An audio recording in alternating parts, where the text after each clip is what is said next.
Hey, and welcome to the second session of Overlight here on the Dot Lot. Our campaign is called Nova because our journey is taking us there at the end. So I'm so glad to have you all here, wherever you are, however you are. I hope you have found some solace in your quarantined week. Hopefully it has been quarantined. Wash your hands. And PSA with Dot. And yeah, last week was a big subscriber, 7 months. Thank you. Yeah. Last week was a strangely emotional one and kind of, at least rather unexpected, I think, on the part of everyone, and in a kind of beautiful way. Thanks, Drew. So we're actually going to go around and meet these incredible folks that brought the drama to the table, and then we'll jump into hopefully a brief recap. A lot happened lore-wise last episode.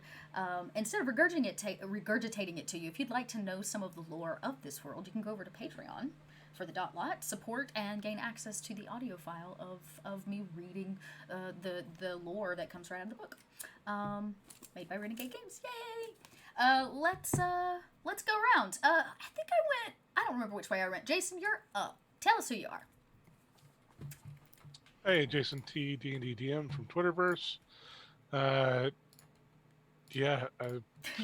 Last session was a wild ride, thanks to audience participation. Got some cool stuff.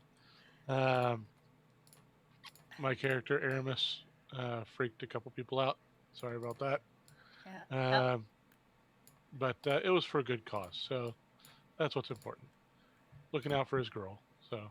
It's true, and I think we learned a little bit about how everybody looks out for each other, at least on your little couplings, as I'm calling them, because I think they're just the most wonderful little friendships. So yeah, and what items did you receive one directly, and what was it? Just so that I don't have to repeat. I did not receive one directly. Well, I was handed an item, and I handed it over to Eugenio's character, as I recall. But I can't remember exactly what it did. I've got it. I was about to say, I'll get there. I was about to say, you may or may not know what it does, but yeah. All right. And that moves us right down to Eugenio. How are you? All right. Well, that works out well. I'm so good. How are you? I'm glad to have you back this week. Yeah, me too. Hi, everybody. I'm Eugenio. You might know me as DM Jazzy Hands from the Last Refuge podcast. Tonight, I'm playing Chalitani. She goes by Chali. She is a Hamanu, an ape-like creature. Specifically, she looks like a mandrill, very colorful mandrill from the second to highest shard called Zenith. She's besties and Overlight mates with Maddox, but we'll get there eventually. So last week we got several fun gifts because you all were amazing and filled up our shatter bar a zillion times. Yep. This week I may incredible. not be so kind. You got a lot of gifts last week. We did. We can't get too greedy. We gotta have a little challenge. That's right. But the one that we were just talking about is a stone that has several faces on it, each of which is inscribed with the sigil for each of the virtues. And at the moment, all that I've been able to discern is that each of us, fortunately, we each have different core virtues, and it requires the core virtue on that given side to activate its powers of that side. I'm saying, being super vague because we don't know what any of the powers are, just that I can activate the logic side and Maddox can probably activate the compassion side. I don't know what happens when we activate it, though. That is all very true. You don't know what happens when you activate it, which is kind of the fun part to see. Absolutely, and I'm part. interested to see if you're going to do it as you move up the shards, or if you're just going to wait for the right person because you don't know it. I'm just interested, or if you're going to tell anybody about it. I'm also you and me both. Yeah, right. We'll see. All right, so that takes us to Trooper. Trooper, tell us who you are, who you playing, how are you? Hey, I am really happy because I'm hanging out with some really awesome people. You can guess who they are. They're you all. Not just the people here around the table, virtual table, but also all of you, Lot. I'm so happy to see you all. I'm Trooper SGP, and you can find me at my channel, Trooper SGP, where I do the R and the P and the G's and Academic Foxhole on the Twitter. But I am playing Tikara, who is like about 14. Age is a little bit hard to determine because when you're undernourished, again, sort of like a bit of a juvenile delinquent, tomboy, uh, about 14-year-old with sort of shaggy hair that sort of flops in her face a little bit. And she's she's got her very, very best buddy in all the world, Aramis, who saved her and she saved him back on the planet of Hark, where she is from. And they went, here they are down here at Pyre, which is his home, which was very exciting, to sort of get this really important mission. And we got 3 things. One was this interesting stone, which very exciting. We also got dessert, which was really great, but we'll get there later. That's maybe that wasn't the important part, but for me that was the important part. It was the dessert. You got dessert.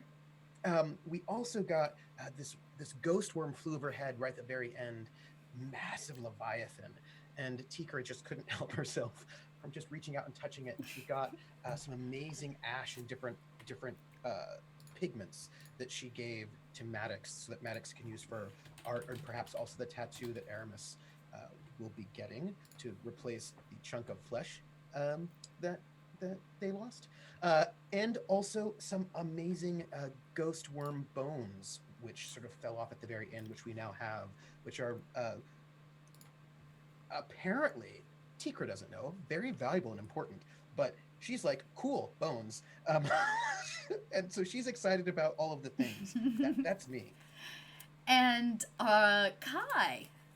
Hey, I'm Kai. I'm playing Maddox, who is a Zenith Order monk, and she is bonded with Charlie. Kind of the two sides to a coin. Charlie's a little bit more scientific and data driven. Maddox is very artistic and speaks. Am I saying that wrong? Okay, your face. I was like, oh no, did I mistake something? Maddox. No, my neighbors were making very odd, not inappropriate noises, but surprising noises that I could hear through my headphones. Maddox is very much, you can, a picture speaks 1,000 words and wants to document their trip through creating art and being able to show maybe some of the other people what some of these shards look like. Yeah. So these 4 very unique individuals, Skyborn, as they are called here in the 7 Shards, have been called together. 2 teams, in fact. Each kind of possessing very unique skills and qualities, but their task is, simply put, though difficult to achieve, they are to visit all 7 shards by the time their journey is done. They have been called together by a grouping of factions. Some call them cults, others call them guilds, but they are these ancient gatherings of people with like-minded wants for the world, where it is shattered into 7 shards, 7 worlds that float atop one another, the great Overlight above and the dark sea of stars below. They are to visit all 7 shards and retrieve the rarest of items from each shard representing a specific virtue and has very specific and defining qualities, as well as species and living things. When they are done collecting the items that have been listed for them, they are to deliver them to the very top, to the mysterious and somewhat dangerous shard of Nova. Closest to the Overlight, the Novapendra are said to be these ancient creatures there, and they need these items for a ritual. An ancient one that is only done every 500 years, and it is for the Overlight. Thank you. And it becomes important that this is finished in its entirety, for if the ritual is not completed, the Overlight will be disappointed.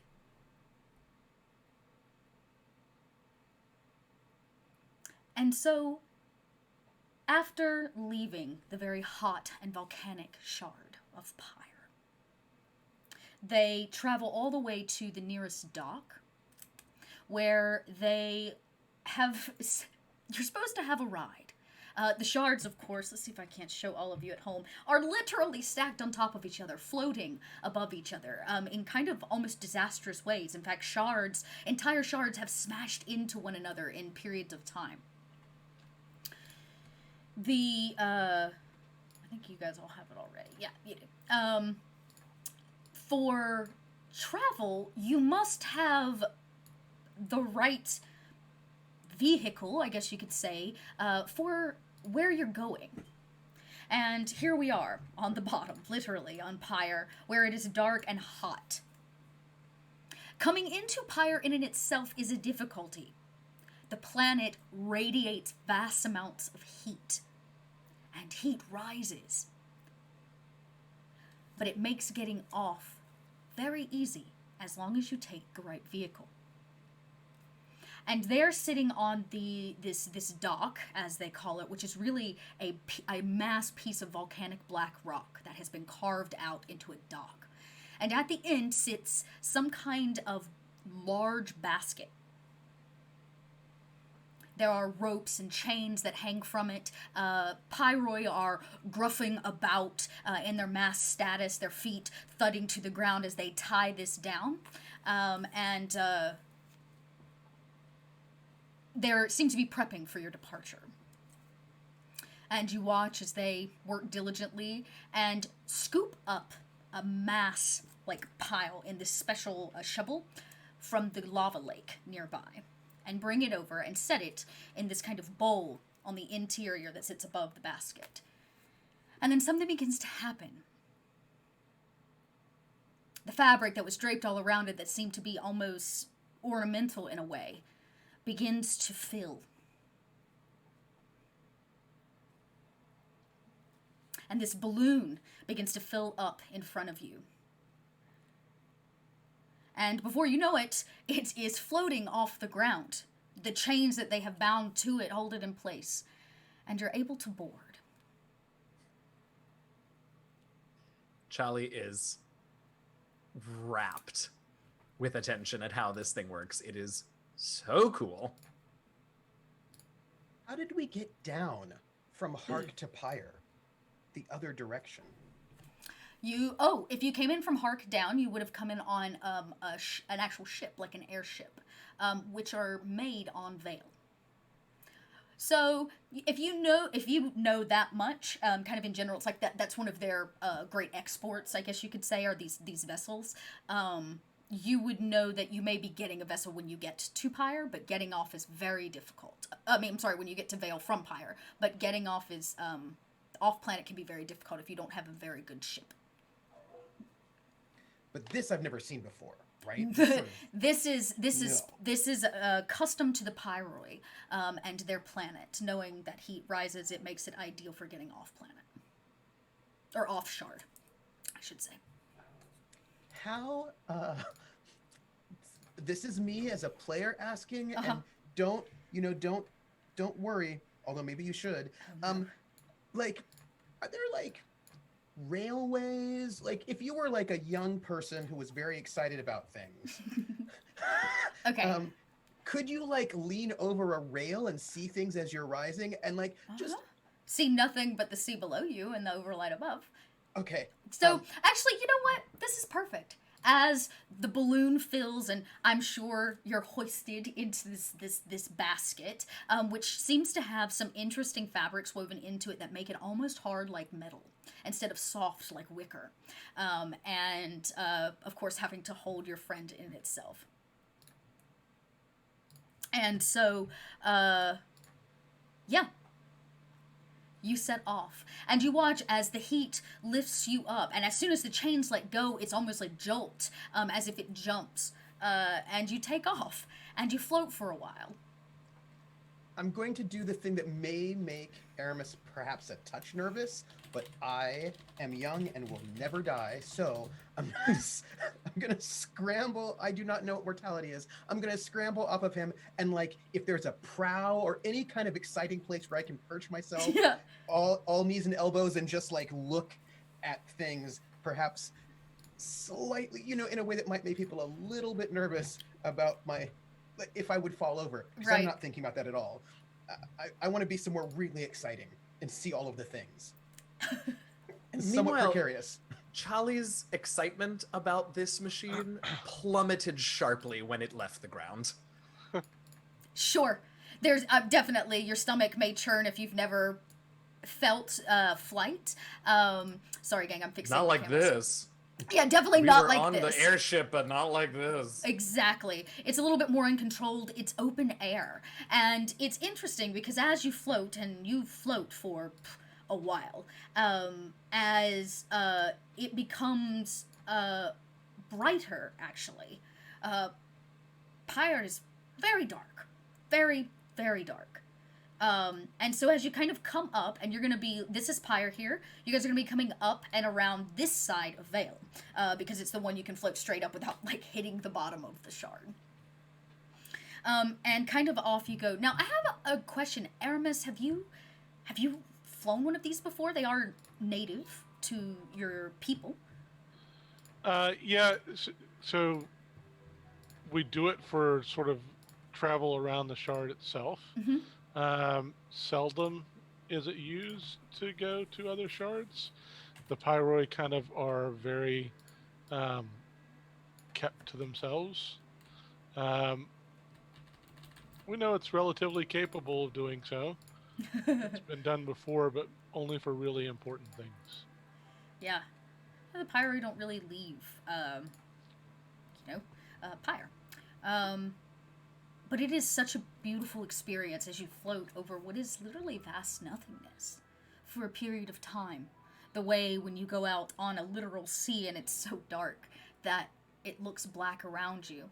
But below, instead, this sea is filled with stars, as if the bottom of the ocean is laden with glass crystal. I just picture Tikra scrambling off and going to wherever the prominence is on the edge of the ship to look out over the edge, and ever so subtly and quietly, our two furry friends will see my great axe come out, and just the actual little corner of the blade kind of hooks on the back of Takara's hoodie, just gently and snugly grabbing onto the back of it, not even to where she even notices. It's just Yeah, just an anchor. Yes. Her anchor. And you anchor her as you peer over, and it's a sight to behold. And really, as you kind of continue to float upwards, the reddish tinge to the sky fades to a beautiful indigo blue. And you come up around the side of Vale. Vale having more light to it, it's easier to see across the vast scaping of it. And Vale is made up of a series of 7 lagoons. Each one has a major city that sits on one of those lagoons, and each one dedicated to a different modus operandi, I guess you could say. One of them hosts the upper enchilante. One of them is for tradesmen and craftsmen. And as you float, you get to see these cities, because your destination, at least suggested, was one of these lagoons in particular, though you're unsure why. It simply says Tayloi. Teyloi. Tayloi. Is that the name of the RML on our contact list that the trick scene gave us? That is not Or is that a different that list? that is the lagoon and city's name of the 7 that you are heading to. Gotcha. So we can hope that the person on that list is here. Gotcha. Correct. But if somebody would like to see if they know any information about Vale, or if they feel like they have relevant information about Vale, I can definitely give that to you. But the line underneath it says, Tayloi is where you're headed. But it does give you a contact, because it is well known across the 7 shards that Vale is a closed shard, meaning you need permission to be here. And you must take court to gain that permission, so that one of the cities can host you.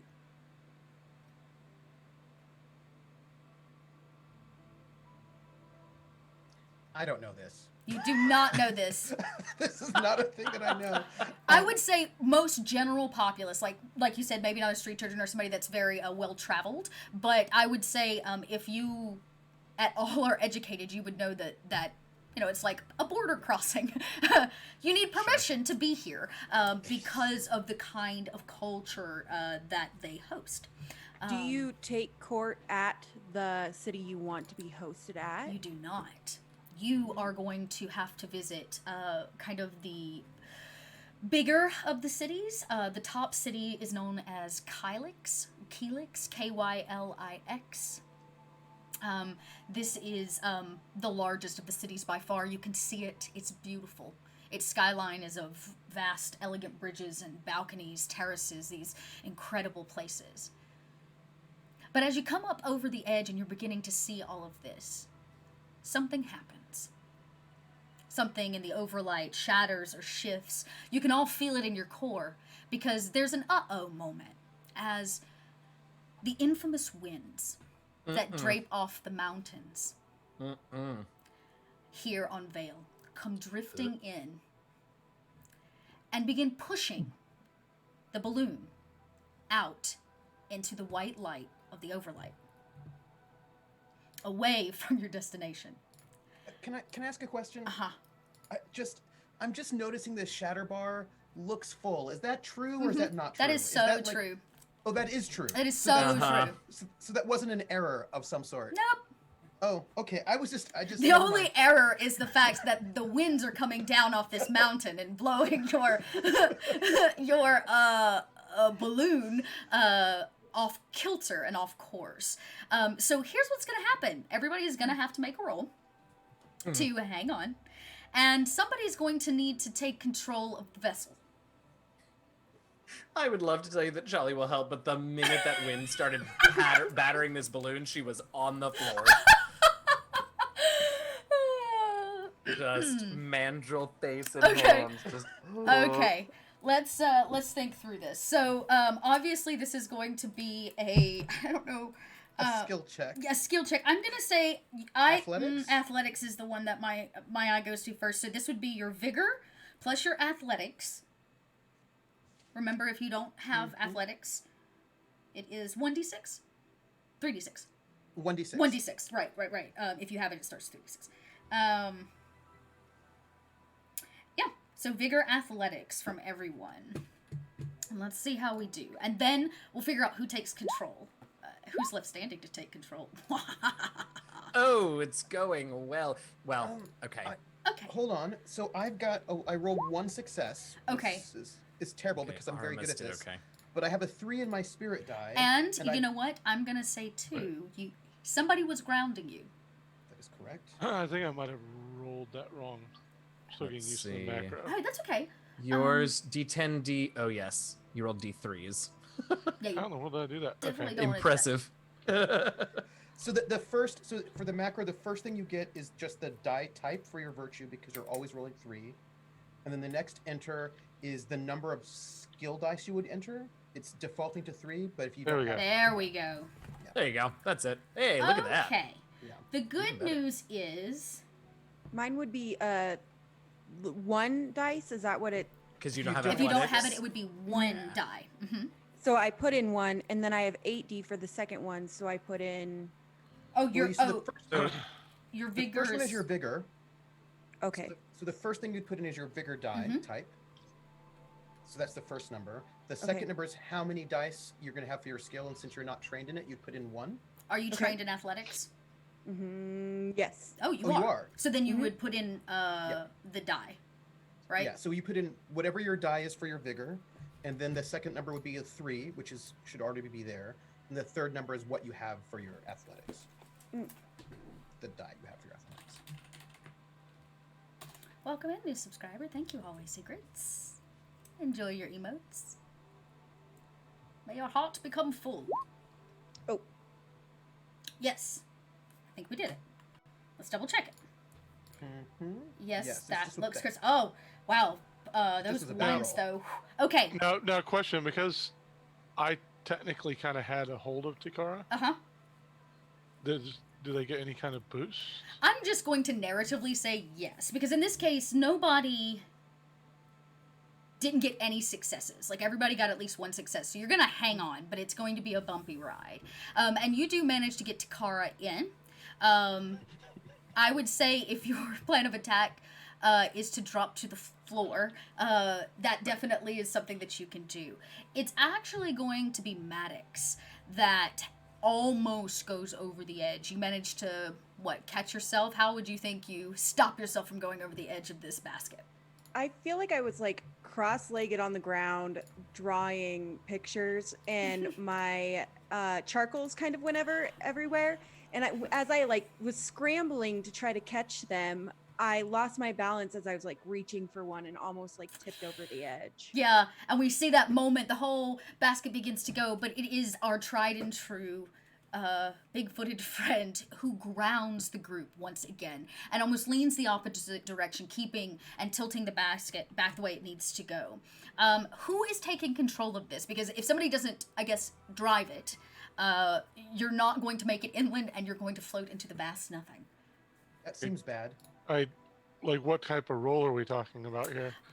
That's a good question. I would think... Is it Windlore? Or... Well, here's the thing. You're going to definitely get some kind of bonus just simply for being... If you take control, you're a Pyroi, so you're going to have some general knowledge of the technology. I would say this could be machinery. Ooh. Yeah, machinery or Windlore is specifically Windlore. for piloting airships. So this is an airship. This but... could be Windlore, either one. If you don't have it, you still get to roll 1d6. Trying to give you as many options as possible, here, Aramis. yeah. I do have machinery. You can do it. I do not have any of that Uh-huh. at all. Okay. So I think, can I ask where the controls are? What they is it more like a hot air balloon where the controls are up in the top, or what is it? So the center piece of it is actually this giant kind of golden bowl that's very deep that has sloshing lava in it. Basically, that over time cools itself and then settles to bring it down. So there is there's a pull lever that actually raises that up and down to get the heat higher or lower. So it's not about like adding air to it. It's not that scientific, I guess you could say. As you're floating over vast nothingness, it's really not that technologically advanced. Other than that, it is, there does seem to be some kind of like steering mechanism where you can kind of pull and push this fabric to help kind of guide this thing back and forth. So could someone use Windlore or mechanics to give me directions on, because I could use athletics to push and pull this sort of pulley system? Okay. I can imagine Tikara when she's about ready to fall, right? She's like holding onto ropes, right? She's about ready to fall, and then Aramis sort of keeps her in check. That she then just starts scaling this thing to try to sort of figure out, as she sees what's problematic. Okay. To try to figure out how to get out of this space. That's Tikara. Okay. That's one for mechanics. Okay. You think you know how it works? I don't know. You've never seen one of these before. This seems fun. Yeah, and as you're up there kind of jingle-jangling around, we've got, we're gonna get a roll from Aramis to maintain kind of control of what is almost like an outcast balloon at this point. Yes. Very that nice. That's a free spirit point. It is. You take a free spirit point for getting a 4 on your spirit die, and you got 4 you're such a badass successes. Yeah. Okay. You realize almost immediately as you grab these two things and like wrap your hands in them and pull. It's like almost like doing a squat at the gym. You know, as you lean backwards, you use your own body weight to like wrangle in this thing, and as you pull, the kind of golden bowl rises up on this like pulley system, and the balloon kind of jerks one direction. I'm just like grabbing a hold of these, like, Tikara, which way? And I'm like just looking because I love little machine bits, like Yeah. or breaking into things, one or the other. It's really, you know, how you interpret that. And so I'm I'm watching. What I'm doing is like I'm kind of up near the top of this thing near the lava, and I'm watching what Aramis is doing. Like I'm watching them. Like I'm just taking a few moments to see what they do with the ropes affects what I'm seeing up here. Like I just kind of see how it works a little bit, and then I'm like, to the left, your left foot, Yep. down. And I'm just like hanging on. Yeah. So I suppose like kind of like. And you can see it. This is your chance. If you had not rolled that 4, you would have been so off course that you may have actually smashed into the bottom of Hark. Which would have been its own nightmare. Like you would have missed Vale entirely. And either you would have had to free fall back down, or like do the fall back down. But as you come up over the edge of Vale, right here, you're kind of cresting over. This is the mountain where you can see there's this wind kind of swooshing off of. Oops. You tell him to pull left, or them to pull left, and there's this kind of tug down on this foot, and you watch as the balloon almost kind of spins and turns, and it takes a sharp turn and rides up on kind of like its side. Your charcoals roll to the bottom. You may be trying to scramble to grab them as Maddox and Charlie, you kind of roll and tip with this cart, maybe hanging on to whatever you can, each other.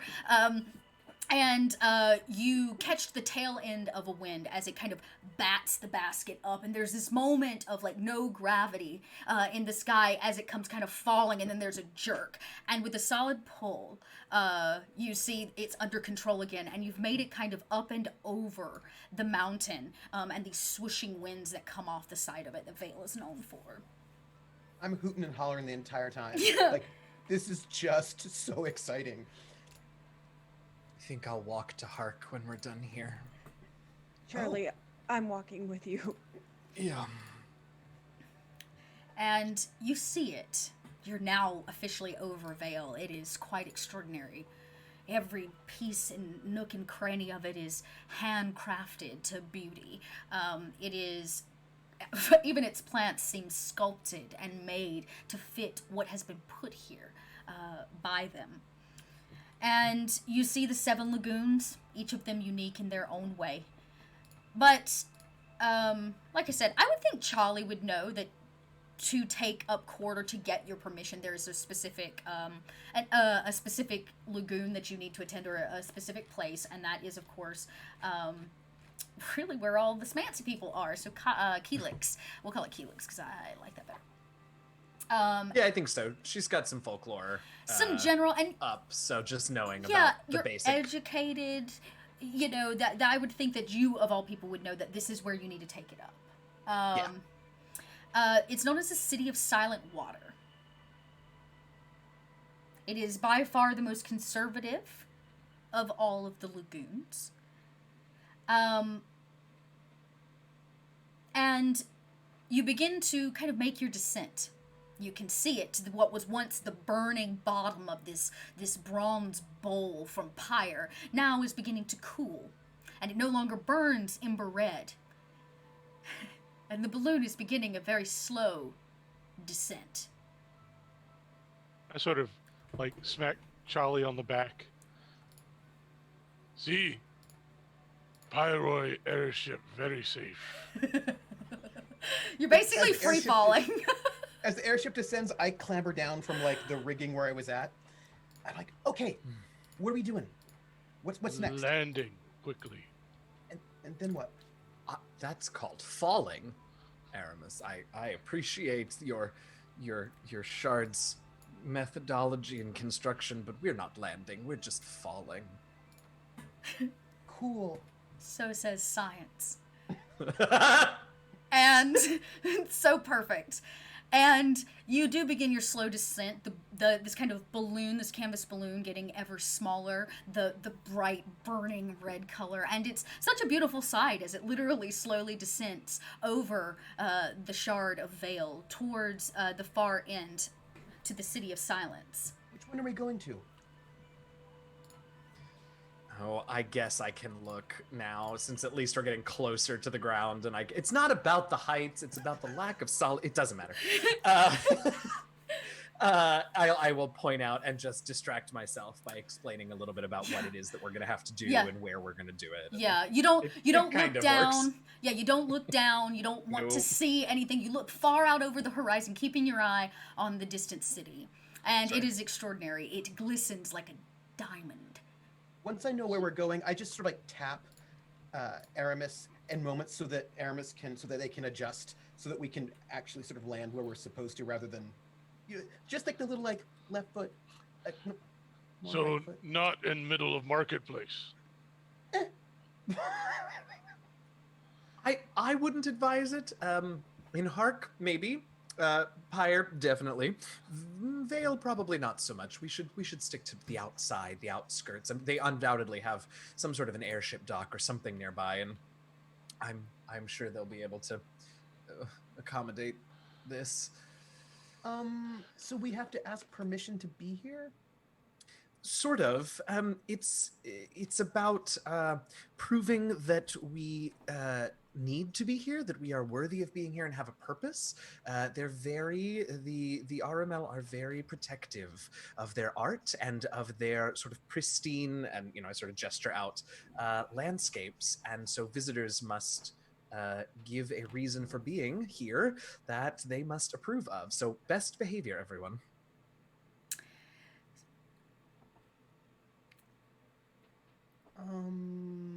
But we're I supposed to be see. here? We are. They don't know that about us yet, so we'll tell them that. I wouldn't lead with "we're here to draw one of you without your mask on." That might be perceived as somewhat offensive. That would be Aramis leans down and sees some of the pigment sticks that belong to Maddox and just picks them up and hands them to her. You dropped your colors. Thank you, Aramis. Oh. I lost my blue. Charlie picks it out of her fur, the fur Aw. under her arm. She's like, it's fine. I found it. Oh, thank you. And slowly, Aramis, with your incredible roll earlier, you manage to kind of slowly descend this thing down. And the lower you get, the closer you begin to see the beautiful landscape of Vale.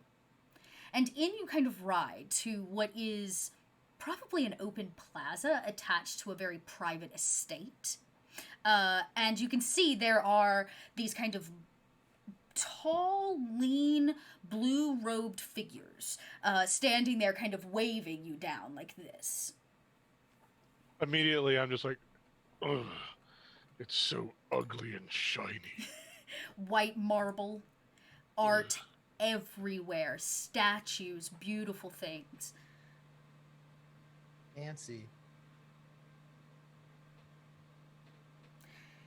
But that's I not really said as do if it's a think it's compliment. beautiful. It You is. should see Hark. How much do we? And I'm happy to roll if we want. But how much do we think I know about the rest of RML culture beyond just how to be here? Politically speaking, so right, it's well, I don't know really what Tennessee's like on a state level, but I know how it functions on a federal level, right? Did you pick that on purpose? I'm from there yet. Oh no, I didn't know you were from Tennessee. Yeah. I didn't know that. That's loose. I did not. Well, excuse. I'll say Kentucky then. No, So, it's all right. I did not know it was Tennessee. No, but I don't know how you might work on say a federal or a state level, but I know how you function on a federal level. So, what would be known kind of on this bigger scale is that they are very aristocratic. There is a hierarchical scale to the people of Vale. You would know their mask represent everything from their house to their status, and sometimes even bigger and more important things. There is because it's a hierarchical system, those at the bottom are known as the lowly. For those of you at home, this is an adult campaign. No language, but there are some adult content, and one of those things is that the lowly are basically indentured slaves. It's servitude. And it is something that none of the other shards really practice, but that they believe is deeply rooted and tied to who they are.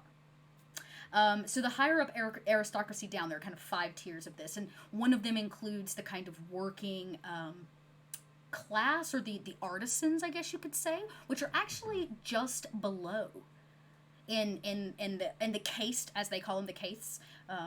The second tier is actually those people that work with their hands, and that's everything from blacksmiths to people that do sculptures and paintings and drawings and dancers, and across the spectrum. If you make things, you're considered part of this kind of trade craft tier. And then you get underneath that, like, security and the police and those kinds of things, anybody that's dealing with the safety of Vale. And then kind of your plebeians and the lowly, as they are known. Does Charlie know that the indentured servants don't wear masks? The indentured servants can be made to wear masks of the house that they serve. Most, in fact, do, and are asked to, because, that's actually that would be a deeper lore piece, so you may not know that, but you would know pretty much everybody on Vale is made to wear a mask, whether it's beautiful or whether it's made of wood. You're made to wear one.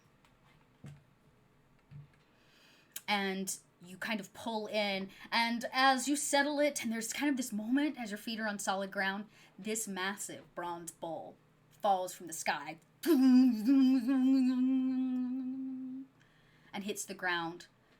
There's a loud ringing that goes out. The tall figures don't even budge. It doesn't seem to bother them, though it does ring out over a silent landscape of nothing but birds and trees.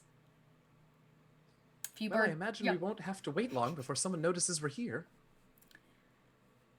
One of these masked figures, they wear a rather blue kind of ornamental mask. I actually have a picture. Picture. Let's get the right one. Yes, that blue one there. I'm going to show everybody at home as well. Let me get that set so that you can see what I see. I want to see what I see. What do you see? Don't ask questions. The art in this campaign is just so good. incredible. It's so incredible. Just shout out to what is just an incredibly beautiful game. These kind of, they seem to possibly be working for whatever this place is. That they definitely don't seem to be slaves, at least not by what would be considered most standard. They are well-dressed, well-fed, and they are beautiful, at least by Vale standards. You can tell that there are pieces of their bodies around their wrists and their ankles that have been replaced with these thick bands of gold and silver that match this inlay gold on these massive blue masks. And one of them simply gestures and kind of, with a little bit of a bow, says, "Welcome to Vale. I am so pleased that you are here. We have been waiting your arrival, but first, our payment. Please step off of the basket." I climb her up on top of Aramis and get into my little spot. Yeah, safety first.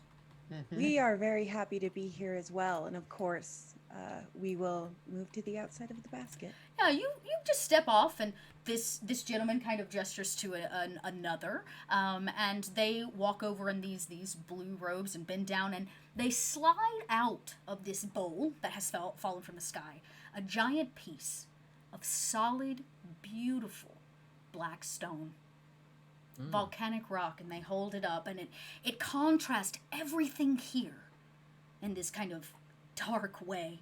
And they hold it up, it's heavy, and you can tell they have to use some strength, as again, they're thinner in build and frame, even than that of the Harkin. They are kind of stretched folk, is the best way I can describe them. And he kind of lifts it up, and there's a moment you can hear it where everybody's like, oh, just the look of a piece of true volcanic rock. And they pass it off, and somebody carries it away, and he says, "Wonderful." I lean over to Takara. People of Vale are so strange. I'd take rock like that and make couch at home.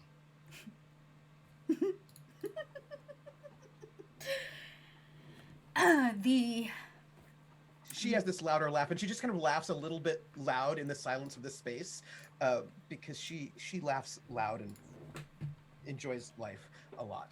So it may have been like this sort of 14-year-old giggle might have been a little bit too loud in this moment, but she doesn't care. we hear the giggle, and they, stone-faced, they do not giggle. He says, "I'm sorry. It must seem strange to all of you, our customs and ways, but your couch, as you called it, is very precious here. It makes for wonderful inlay into our mass." Why do you wear them? The mass? Mm-hmm. Come. Let's walk. I'll show you. The person kind of turns and begins to walk away. The other of them kind of dissipate. And do you all follow? Definitely. Absolutely. As you follow, they simply kind of talk, and they say, "Vale is a beautiful place. Proud, and we are not ashamed of it either." He says, "But we wear the mask because we believe that our self can be carried down through generations. The mask represents more than just the person who wears it. It is more than our body. It represents our home, our families, our lineage, our position and power." They look and gesture to Aramis's feet, just as you have your customs of such show. Do you always wear the mask? Always. It In the is when you're taking a bath? When you're sleeping? a personal question, but the truth is Deeper. yes. There is only one time in our lives where we are not required to adorn the mask, and that is only if the mask has passed. If the personality and trait of the lineage that we wear upon our facade is given to another. So the only time you will catch us without one is in death. I give a warning look to Aramis, like, don't even think about it. And as she's doing that, you see this sort of like quizzical look on Aramis's face as he's sort of looking at their mask, looking down at his feet, looking at their mask. And for a brief moment, he wants to say to them that these are my feet and that's an ornamental waste of metal. But as he goes to go, Maddox interjects, and I'm just like,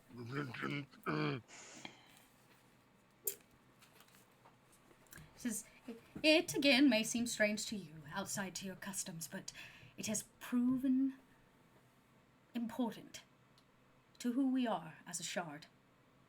But Are they heavy? they can be. The one that I wear is as heavy as it needs to be to remind me why I wear it." Also, who are you? It says, "I call myself Ares, a name passed down from my ancestors."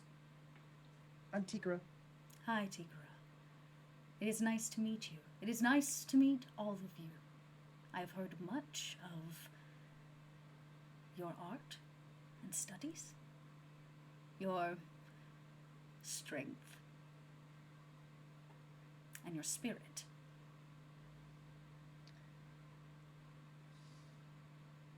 A virtue that is not often carried by anyone in the shards." And they kind of look at Tikara specifically. And Tikra is just a little nonplussed by people talking about her. Like, this is the second time strangers have known things about her. She's not going to say anything about It's not it. as secret as she thinks she is, maybe. She's super secret. Nobody knows about her. That is what she tells herself at night. That is And what she yeah. And she says, "I am," or they say, "I am humbled to be in the presence of such Skyborn." and to be on such a task as you are set. But before we can deal in such things, of course you must gain your permissions. Have you any suggestions for us to make sure that that process goes smoothly? I'm theoretically familiar with what's required, but practice and theory are always quite different. Well, as Ares and the carrier of all messages, I suggest as you ask. You make sure you know why you need what it is that you need. Here on Vale, we understand that balance of the shards is important, even if it means going against our customs. But not all of us feel this way. Good luck. Thank you, Ares. Wait, what's the news? The news? Here, like, what's the word on the street? Is The word on the street. Do you mean here, in the City of Silence, or in another city? On the streets? I mean, if we're gonna go and speak and ask permission, it might be good to know, like, what's happening. They smile. When you have asked your permission and been granted, I will tell you the most recent happening that plagues Vale. Who are we asking? Good question. And they push open a door. Oh no. And you immediately see a massive hall. There are chairs and things here that are empty and devoid of probably the aristocrats that usually fill them. But at the end, in a beautiful ornate chair, sits a woman. She is easily 7.5 feet. Her skin beautifully, beautifully kissed by the sun. The Overlight, anyways. And she is wearing a rather ornate mask. I can show you kind of a picture of her. Well, you guys already see her. There she sits. She wears this kind of draping, flowing gown, and you can see that her body in multiple places have the same kind of plating. Her mask juts outwards as if bolts kind of electricity have been formed, and she has almost like these pincher pieces that come out. She sits in this ferocious kind of stance on her chair. And kind of, when I say her chair, it's not a throne. I want to make that clear. It is one chair amidst a lot of chairs. And each chair seems to have its own kind of distinct flair and artistic flavor. This is her chair in this room, of what seem to be quite a few. And let me get that switched over so you guys can actually see it. And she says nothing. The door behind you closes, and Ares simply says, "When you are done, I will be waiting for you." Can I make an intuition check? Of course you can. Because if there's one thing I like to do is figure out how you address marks. I mean, people that you need to talk to.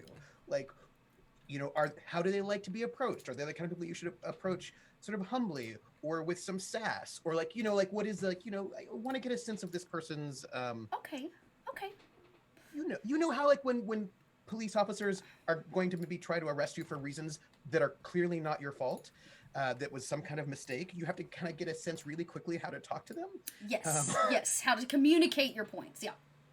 Yes, like what their thing is. 2 successes. 2 successes. 2 successes tells me that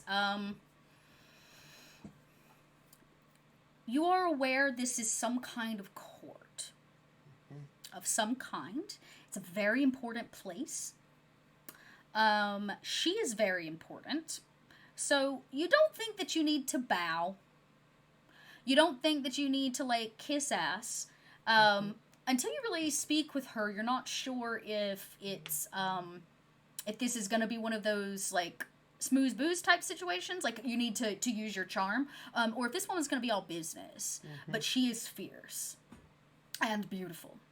And you simply you watch kind of as her hand gestures, and she kind of waves all four of you forward with these long fingers and these fingernails that clearly have been augmented. They are solid gold. They grow from her hand. And she kind of gestures for you to come closer to her. Whoops. And closer we go. Or I go. I don't. State I'm on Aramis's your shoulder. names. Chalitani of Zenith. I sort of nudge Maddox. Oh, Maddox of Zenith too.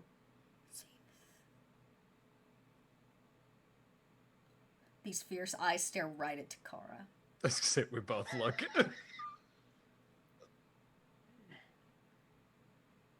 Looking you know how urchins can be juvenile delinquents are just adorable? Yes. Looking the most adorable urchinly ways possible at this moment. Sort of big eyes and quite, yes. Tikara of Hark.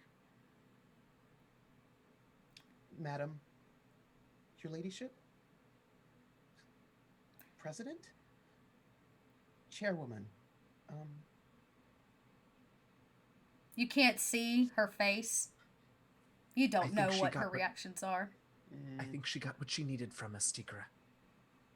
And Tikara is just trying to assess her this whole entire time. All of this is about assessing, trying to like get a read on her the entire time. And the warrior. I, waster of metal, am Aramis. Aramis. I see. Please state your reason for coming to Vale.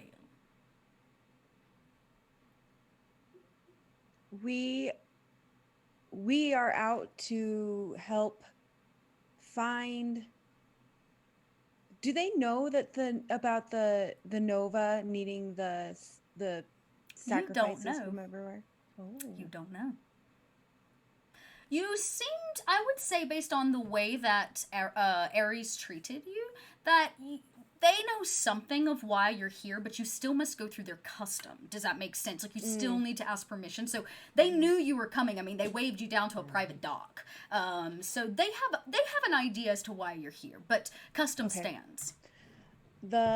As you may know, the Nova needs the sacrifices of every shard, and we knew that something beautiful could come from here. So we're here to gain entrance to find that. Interesting. A monk, you say? Yes. Your hands, they are smudged with charcoal. What monk works with such craft? I'm a scholar. I create words and I document through art. This is wonderful. You are documenting the trials, are you not? Yes. Along with Charlie. Yes. Charlie. My documentation perhaps would be less pleasing to RML eyes, but is no less detailed than my friends here. Art An comes art in... in its own. Yes, well spoken. Art comes in many forms, sometimes by wasting metal. Other times, by documenting the things that you see.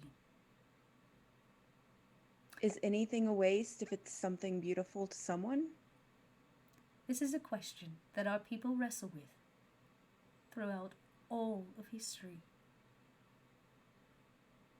I believe that it is well worth it.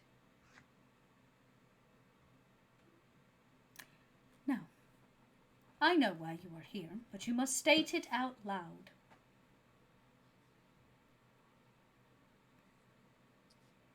We have come to procure a drawing of your most closely kept secrets.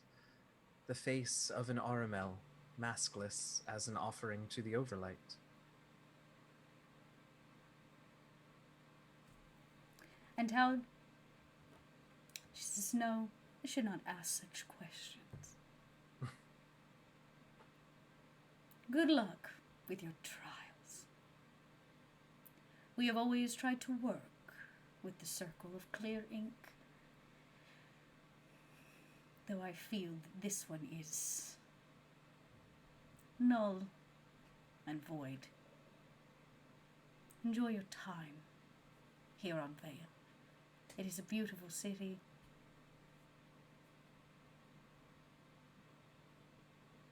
If your customs are so important, why do you have some that disobey those customs? No Pyroi disobey customs. What customs have we disobeyed? You made mention of those who don't follow the customs.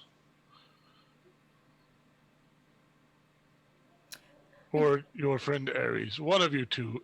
I get Ares. confused because you're Right. boring.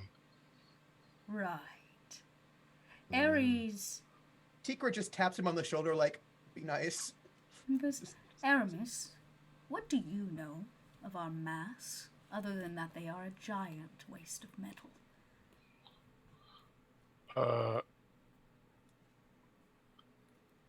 They're ugly?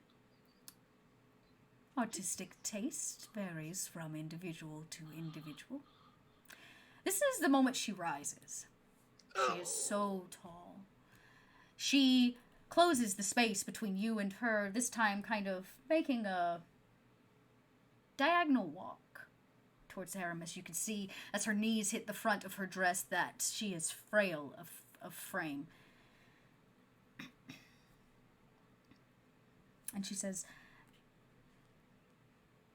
if I am not mistaken, the Pyroi have deep traditions of the hunt. She looks you up and down, gesturing to your tattoos, of art and augmentation. Do you not? We do, just not lots of it like you have. She says, maybe we do have a problem with excess. But We do it as a means of augmenting our internal spirit. You do it as a means of covering up things. The mask can be used to cover, but you are right. We are never pleased with our form as it's given to this world. We believe that we can always make it better. But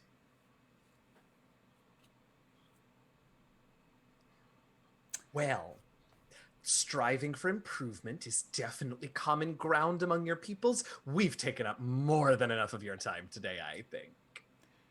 enjoy your time here. If you need something, Ares is my best man.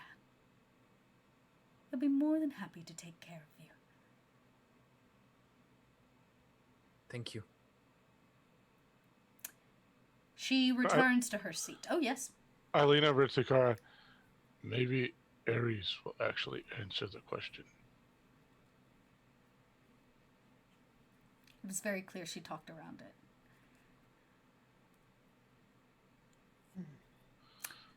And as you leave, there stands Ares, again with his mask on. He says, well, you walked out of the doors. Congratulations, you've been granted permission. Whew. Yes. Thank you, Ares. Was it somebody specific that we needed to draw, or it could be anyone? Anybody that is a proper RML. And I know I keep bringing this up, but what is the name on the list of contacts for each shard? It was that we were Ares. given? It was Ares. It was Okay, Ares. just making sure. Ares is, Okay, is your contact that you is were our given. contact. Mm-hmm. Just making sure. Okay, cool. Yep. And When you say Aramel, does that include like the slaves? sure can. Okay. Though that one might even be harder. So I have a question, Ares. anyone? Funerals? Because if people don't, and then we could maybe, funerals. Would you like to ask your first question again? It deserves a proper answer.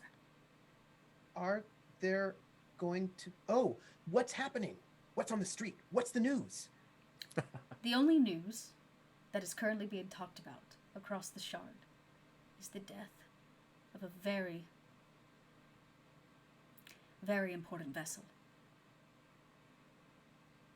She was the carrier of a mass that has been passed down from lineage to lineage for many, many 1,000 years.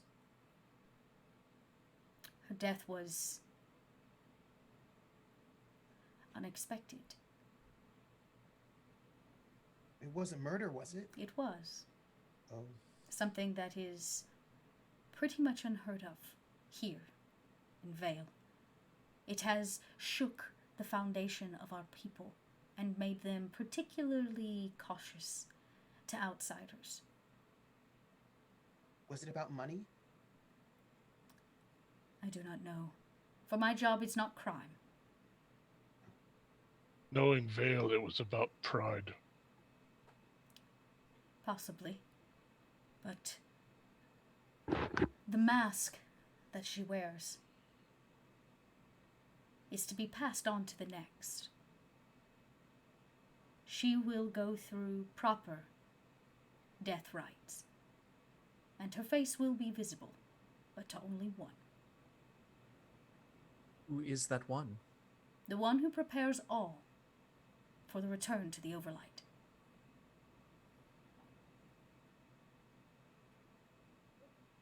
But could... I feel like if... I don't know, I'm not from here, but if masks are important and this person is important and people wouldn't... I mean, I bet Maddox could maybe offer to make a drawing of the mask also, right? Like a portrait of the mask.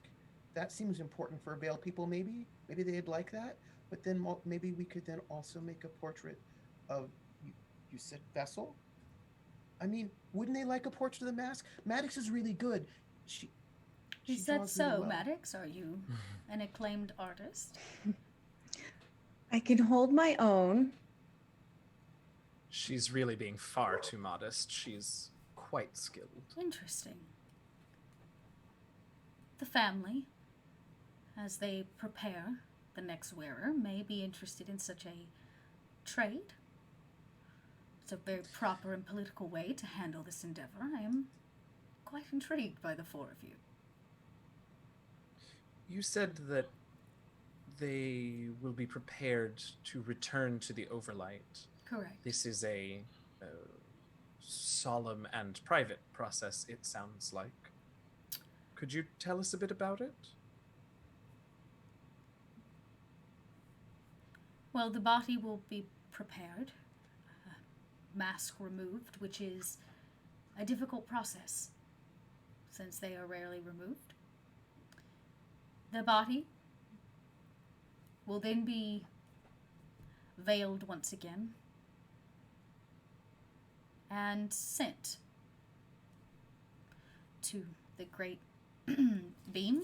They kind of look at you like this is going to go all completely over your head because this is all very Vale like knowledge. It's like how they deal with their dead, and it's not at all anything that's like close to what you know. But they say they're trying to help you, and they realize that it's not. It's definitely Sure. An empty attempt. And they say, instead of me telling you, here in Vale, we believe that experiencing things is significantly more important. I have a question. You said a thing. I did. Yeah. You said that taking the mask off, like, can you take your mask off? It seemed like when you said that it was like hard to do it because is it like can you maybe I'm not asking you, I'm just saying, Could you, even if you wanted to? Can you not? Is it not physically possible to take the mask off? Takara, I will answer all of these questions. Wearing a mask is a choice. No, RML is required to wear them. They choose to, because it is a part of who we are, and who we hope to continue to be. Is it bolted on your head is what I want to know. For the first time, Ares kind of squats to get kind of on your level and have like a conversation with you. And they say, they can be. Remember, because it is a choice to wear one, it can also be a choice to permanently augment the mask to oneself. Not everyone chooses this way. Some believe that the ancients did not make such dire augmentations to their mask as to weld it to the body. Some see this as almost a detriment to why the mask exists at all. For it is not about our connection to the mask as much as being bearers of it. So at that moment, Aramis is like, you felt like this like little light bulb came on, and he suddenly remembered the question that didn't get answered before. Then like the bulb kind of shorts out, and he's like, so again, your people don't follow their own customs? I think they have two customs. Or two... I am not sure what you mean. Well, earlier you said that some don't choose not to follow the customs. Why? And is the mask one of those customs they choose not to follow? They can choose it. But when they choose not to follow the way of our mask, they also choose not to live here.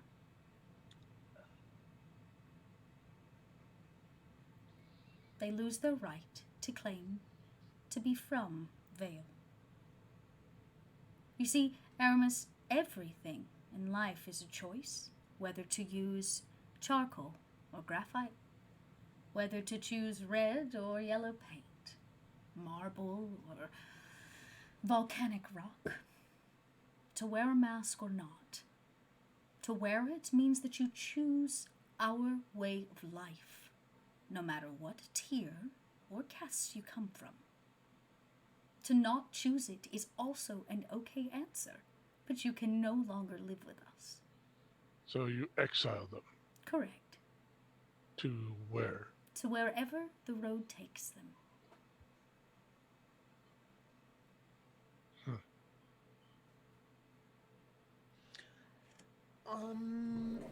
So some people bolt the masks on their heads and some don't. And this is the difference between a thing about the ancients, so old back times, and some people think that there's... which one are you? They kind of turn their head. You can see the mask stands out quite far from their actual face, which is very lean and slender. And they kind of turn, and you can see there is no bolting that you can see between it. They do have some kind of mechanism that they wear to really keep the mask on their face, but it's not augmented onto the body necessarily. It looks like they could potentially take the mask off. And then Tikra gets this little mischievous look in her eye, a little glint. And she says, there were a lot of chairs in the hall. There are. I imagine that must be the big wigs. They do not wear large wigs. Well, not all of them. No, the muckety mucks, the important people, the presidents. Yes, the governing bodies of Vale and the houses that help keep order. Of the people in those chairs, yes, how many of them have bolted their masks on? And how many haven't? I don't know off is the top of my head. There are a few that have chosen this way. I would say a small handful, 5, maybe 6. But their mask represents something very specific, you see. Ones of us that carry masks that hold great ancient power, and they gesture to the one on their face. We would never, ever attempt to asphyxiate them to this vessel. For I serve the mask. So most people don't bolt. Correct. Like I said, And the- some do. And the most powerful people, most of them don't. Some of the most powerful do.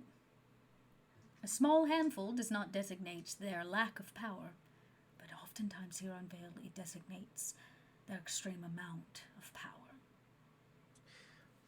What are the odds after Ares indicated their own mask? What are the odds that it's famous enough that someone from Offshard would be familiar with it? Ooh, that's gonna be a very specific role. That would be like book knowledge. Like you flip through a history book and you saw a thing and you're Okay. like, I know what that is. So that's gonna for sure be a role. That's not one you'd know off the top of the head. Sure. Yeah, so Oops. folklore I would take. Yep. I would Okay. definitely take folklore. That's probably the best Okay, one. I can do wisdom folklore. I keep looking at it and not knowing what Yep. it is. Here we go. So This, let's get this, that die. and that. Okay. Shh. Oh, did you see it? 'Cause there it is. Yeah. Oh, Oh! you know what? I'm not gonna take the spirit point, and I'm gonna push that to the next level of success. Okay. Maybe it was the gesturing. Maybe it's that literal moment where they're like, this mask holds power. So, ancient stories, right? Ones that like you and I would tell about even before that, like dinosaur ancient level stories, Wow. okay? Like thousands of years. Talk about the beginning of how this world came to be. Just like the Big Bang, right? We don't know exactly what it was, but there are all these tales of what happened. And the folk that inhabited the world that once was, as it is known in history books, had all kinds of stories and lore as well that intermingled with those great serpents that gave us the keys, yeah? When the world shattered and the shards first came into being, those that were left from the world that once was eventually became the new world, and oftentimes some of their stories come with it. And one of those stories was of a god that once was a being of immense power that delivered messages for the great serpents to the people. He was a messenger of sorts. They called themselves Ares. And Wow. if this is true, this mask could possibly be one of the very first masks, possibly imbued with powers of Ares, or the essence that they believe of this ancient being that delivered messages, the great and almighty perfect voice. Wow. And they probably, you would know then, this is the history book piece, you know that the person gifted the mask of Ares is a vessel to carry Ares' powers, voice, speech, those kinds of things. And they serve the aristocrats. They serve this council, all of them, as their mouthpiece. So they also will travel, or they may greet important people like you to help you better understand their ways. They are a diplomat of sorts, but they are also something much more than that. Yes, they are under servitude, but they are under servitude not to people specifically, but to the ideas and the culture of Vale and where it came from. For those of you at home, you would probably recognize Vale to have a little bit of a Greek edge to it. Lots of columns and these kinds of things. That part of what they draw from now is that aspect of the world that once was. So Charlie's just sort of sitting there quietly, like mouth slightly open as she realizes who this is. And she'll just sort of ask,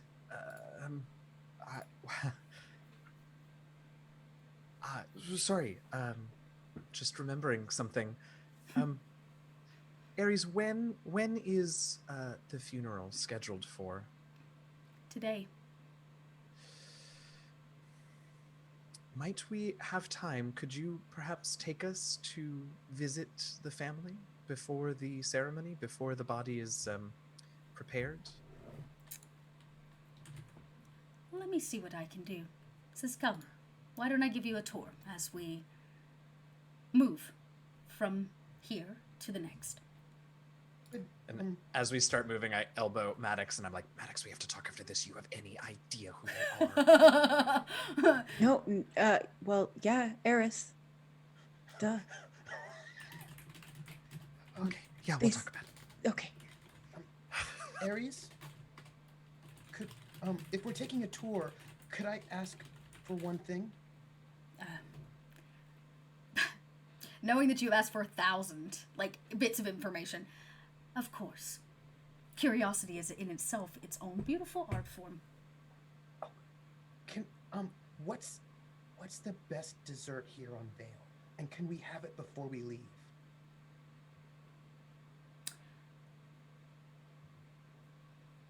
Yes. When you are done, and once you have acquired what you are set to acquire, it is my job to escort you to a new vessel, so that you can, of course, go from here to Harkin. Good luck with that. There's kind of this, for the very first time, this is not Aries speaking, this is the person that was the actual Aramel underneath, who seems to have a distaste for the Harkin, and probably Hark as a whole in terms of its city and just grossness. It's just different. It smells different. like hot garbage in the summer. It's all the time. It's like New York City in the summer. So it's that's so there's a little distaste there, but they are, and when they say, I will treat you to the finest and most rare dessert in all Vale, once you have completed your mission. For what kind of messenger would I be if I stopped the heroes along the way? Yes. Okay.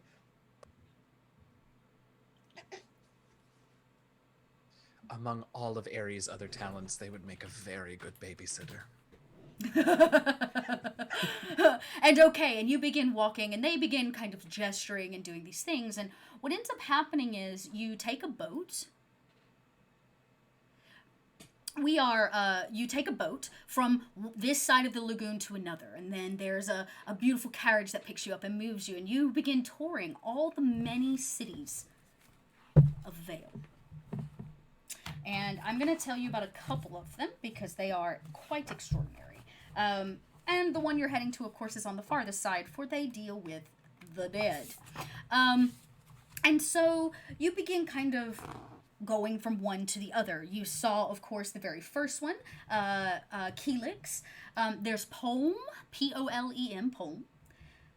Taloy, where you're actually headed. Sador, Ogmus, Lyco, and the Dome. And each one, like I said, has its own kind of modus operandi. You see that Lyco seems to be the only one that's not sitting directly on a water's edge. As you pass through Olmos, you recognize that this place is known for its smells and scents, its perfumes, its strange tinctures and medicines and drugs, these incredible things that augment everything from your skin tone to how quick your hair grows. This is a place of decadence at a bacchanal level. Immediately, Aramis is like, "Ugh! Smells like someone set fire to a flower." Oh, this is amazing. Ooh, I wish we could stay here for a while. And Polm is a city of statues. Beautiful, aristocratic in nature, nothing to glance at.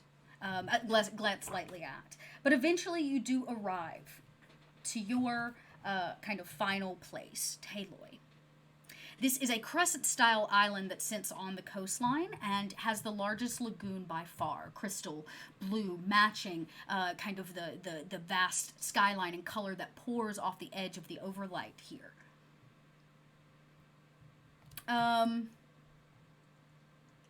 What you see here, there, as you kind of come in, you do see them setting up for this mass event, which you can imagine is the actual exchange itself. But you walk up on a series of really beautiful buildings. They do not have windows, but large columns and kind of carved stone, all out of white and marble. And they stop and they simply deliver you. And they say, "You have a place here. You are, of course, being sponsored by the trade casts. If you need something, I am never too far. But this is not my item to obtain. The man that you will be looking for, who prepares the bodies, is located in that building right there." And they point kind of across the way. He is a quiet man. Oh, thank the fires. Enjoy. And he kind of turns and walks away, and you actually see Ares go take a kind of find their place at what is going to eventually be this commencement. And we're going to take a break here because this is the perfect place for a break, and we will be back very soon to finish up the next part, which is going to be this funeral procession and possibly the negotiation of drawing a dead body. Okay. Thank you all. Don't go anywhere. We'll be back. We're going to probably take about 8 or 10. I want to give... There was a lot there, and I'm going to give them some chance when we come back to do some, like, serious RP and talk through some things, because they'll have some free time now that they've been guided through. Don't go anywhere. We'll be back momentarily, and for some more Overlight. Be right back.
I'm going to, I don't know.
back from our break. Back to what has turned out to be a rather cordial first little bit here in Vale. From Pyre to Vale, they literally rose with the heat. Fought a little wind gust, thanks to all of you at home who dropped in that shatter bar. We're already on our way to filling a second one, so if you want to give tips, bits, and support and donations, you can do so right there. And it'll fill that bar up, and when it does, good, bad things happen. We don't know, but something shifts in the Overlight and shatters their story a little. Yeah. So here we are on Vale. You've been delivered to this one city proper. It's taken you what is, I would say, a few hours. Like, you actually traveled from, like, city to city to city. You were given your rides and those kinds of things, and you kind of got to see the spectrum of what Vale has to offer. In honesty, you did see slavery at its finest. Not everybody's masks are beautiful. There are chains. There are other things that people have to wear that represent their status and their place in this world. Maybe it was a shocking thing to see, because it's not something that you see really anywhere else, outside of, like, war, and even war here is very different. And it's very evident, the kind of bridge in classes.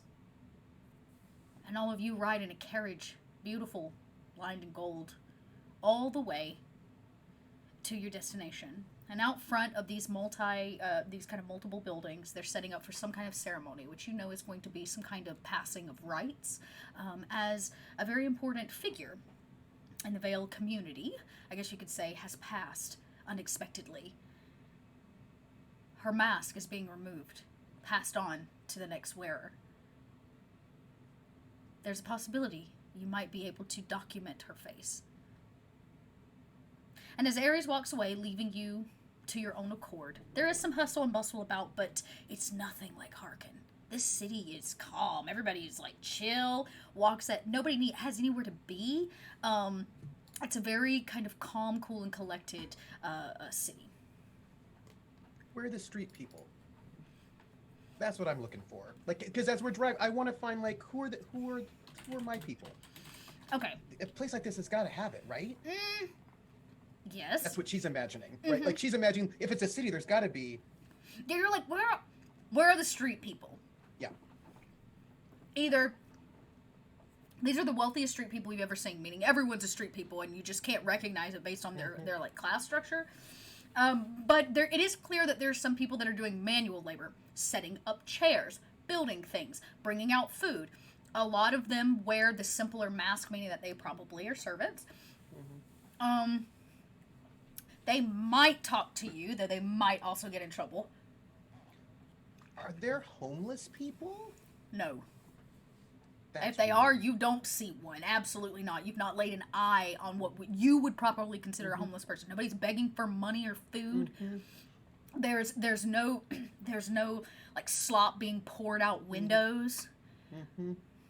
That is not this. This is some like dreamy, idealistic like nightmare of a city. Like where's the people?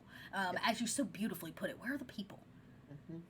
And that's like during the tour, she's like looking, like she's like taking the sights, but also she's trying to find like this is a city. She knows cities. Mm-hmm. Nothing like this though. Like, but where are the people? So she is somewhat disturbed by that, but she doesn't say anything, right? She's just sort of takes in the space. She didn't think that would be polite to say that to Ares, but like something she asks that might seem impertinent, but something she doesn't ask. That's good. She does have a filter. Maybe filter's not the right word. She does have a... Well, there's something she doesn't want people to know that she's curious about. Huh. Okay. Yeah, that's a great way to put that. She doesn't want people to know she's curious about it.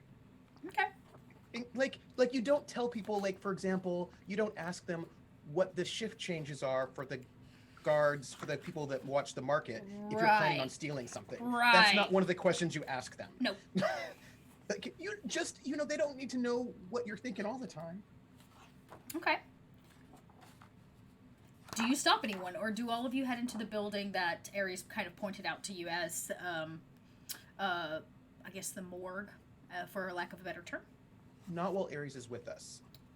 Tikara would not stop anyone because the people that she's interested in, she would not stop them while Ares is with Perfect. them. Ares I think is Ares went long away, gone. right? Yeah, Ares is Yeah. long gone at this point.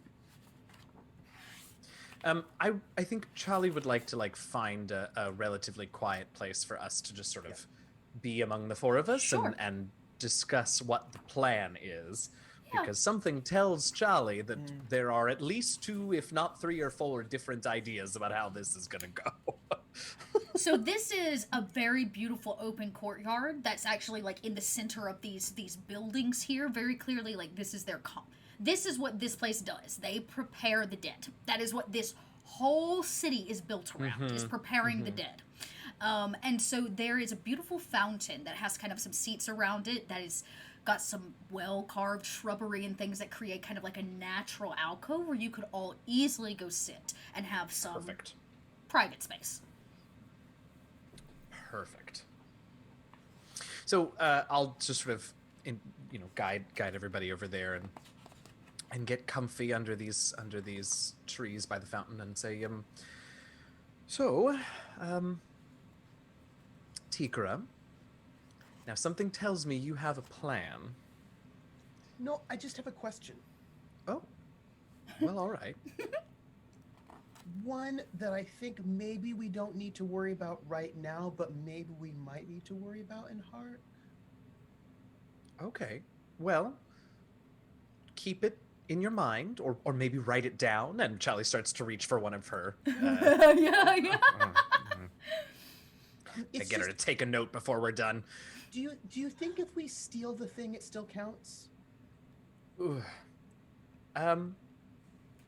I think it probably does in some circumstances, but I don't think this is the shard to do that on. But you said that already. You know that already, don't you? Yes. So no peeling a mask off of someone. Ugh. Well, and it's not the mask we need. It's art of the mask. Of the Or face. art of the person under the mask. And we can't peel their face off. Such graphic and And descriptive I words we've so chosen. pointedly. I say that so I love pointedly. that. Right. Well, that's all true. A drawing of a face, not, in fact, a face. Now, Ares said something very interesting that caught my ear when he was explaining to us what was going to be happening with this person today. He said that their body was going to be prepared to return to the Overlight, which, to me, suggests that the people of Vale are in tune with some sort of worship of or veneration of the Overlight. I thought it No. meant they were going to burn the body. It probably did mean that, to be honest, but the way that he said it. Oh. Right, you know that. And I'm going to hit the mic to make a horrible noise. You know all about people saying one thing and meaning something else, don't you, Tikara? Yes. So I think that's what this was. They think that the Overlight is important, and they do rituals to honor it and to honor their people within it. What greater honor than to offer one of their people, who they have recently lost, a place in preserving the Overlight?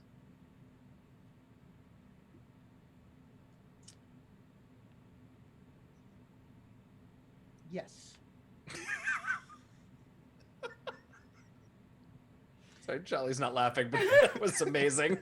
That childlike, I'm understanding. Just like, And you can see all the wheels turning, and she's getting there, right? Because this was because this is super theoretical, Right, and it's not right. practical. But then the click is oh, this is how we convince people, and that's when it works. there it is. She was There like, it is. wait, there's some kind of religious thing going on. I don't know about that. And I was like, oh wait, this is how we convince people. And that was the final click that you finally saw it click when it came about how to get people to do the things you want. Yeah.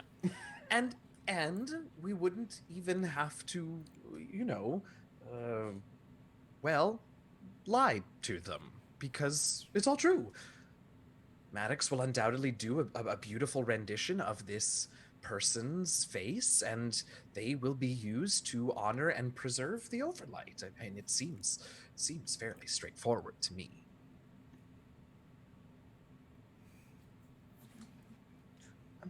I think the mask too would be good, and if the mask have names, we could like say the name of the mask and also a drawing. Like they're if to honor they're not as interested in honoring the vessel as the mask. So maybe we do more. That's an excellent point. They are more concerned with the masks than the vessels beneath, more often than not. Good observation, Tikra. What do you think happens when they get really dirty, though, and they have to take to get underneath the mask? Do you think they have, like, special brushes? They very well may.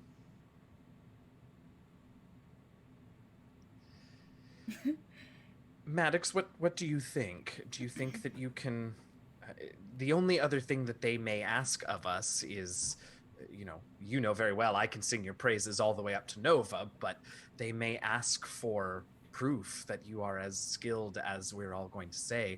Do you have any fun sketches with you that you can break out just in case they want to see your portfolio? Well, I could do some of the masks we've seen real quick while we're sitting here. Ooh.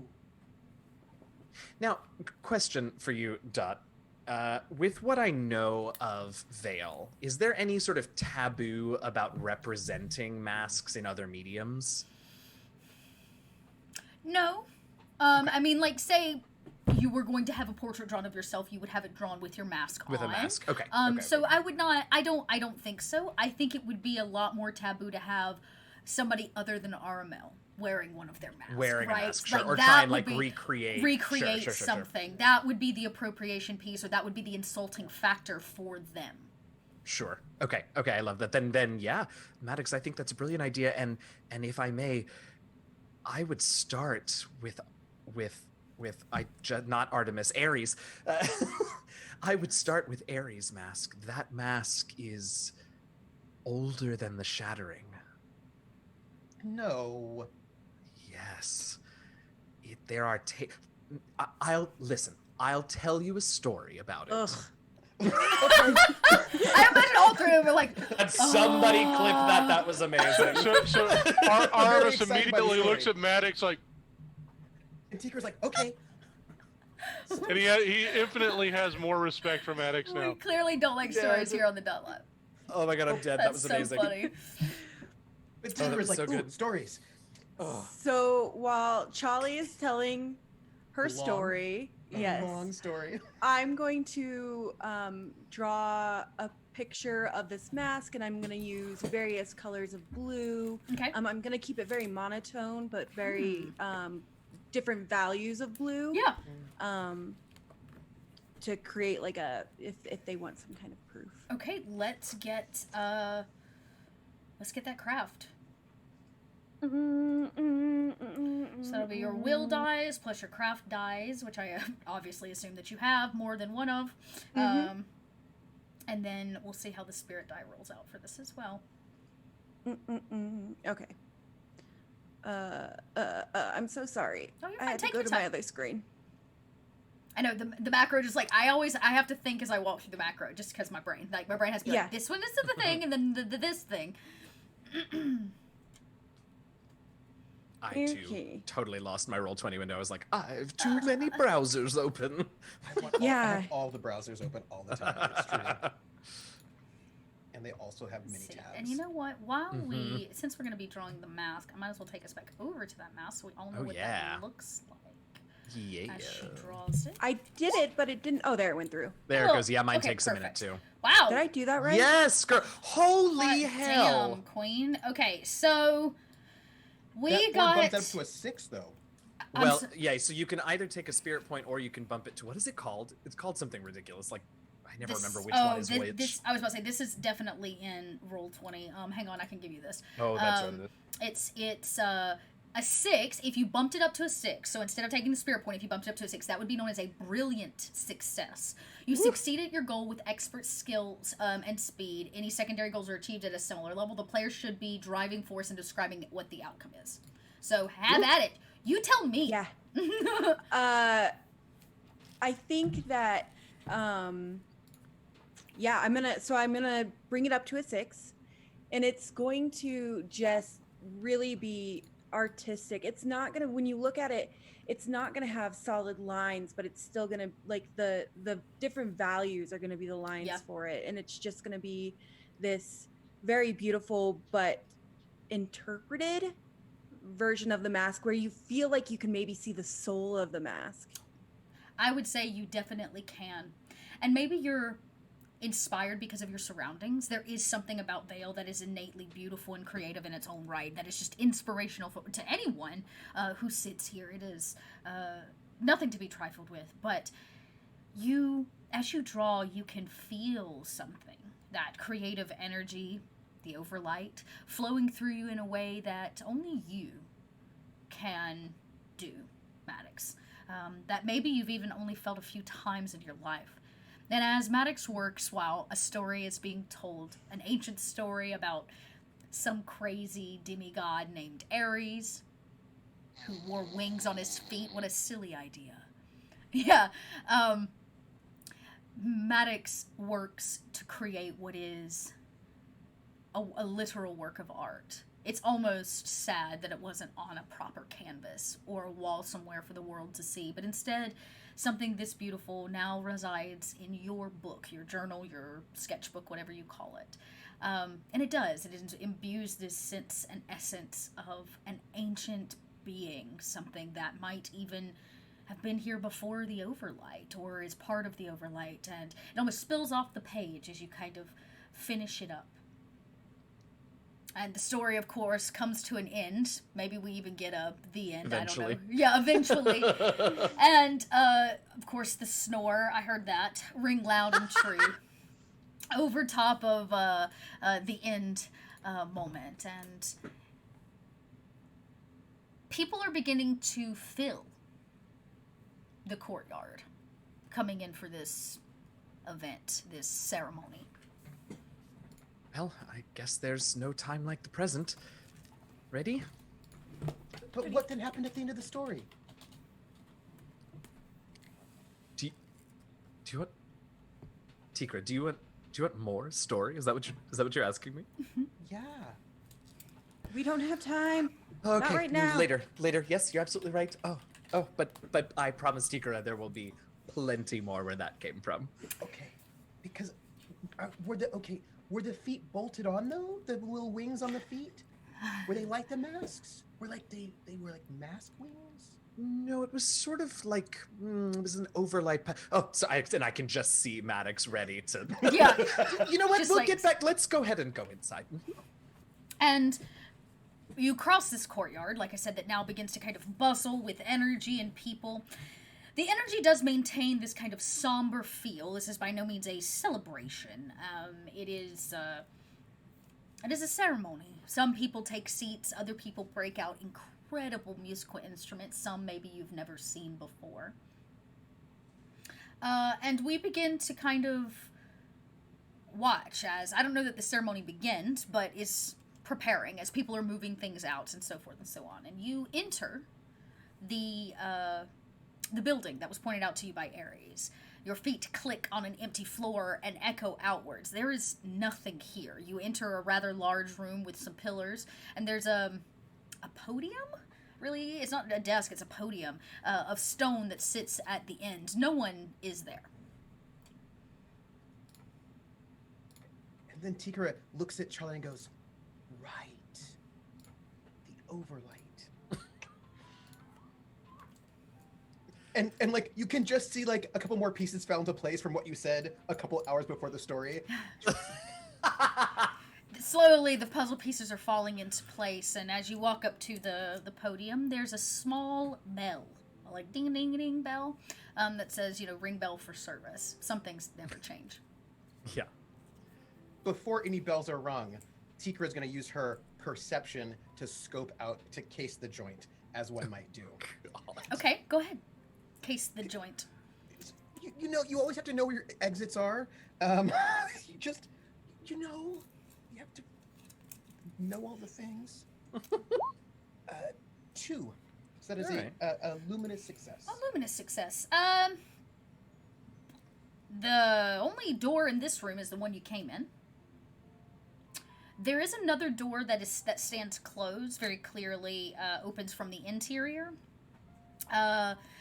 Maybe the kind of back mortuary or morgue in some way, you're unsure, but it's back there. There are no windows on this place. There are nothing like that. Instead, there are these kind of luminous balls of light that ember and dance in different kind of rainbow-matic, prismatic coloring that kind of are stuck like half dome, like all along the wall, and they give off kind of this dancing magical light along this place, but it is quiet except for if I had to your hide, breath. do I know a place where I could hide? Columns.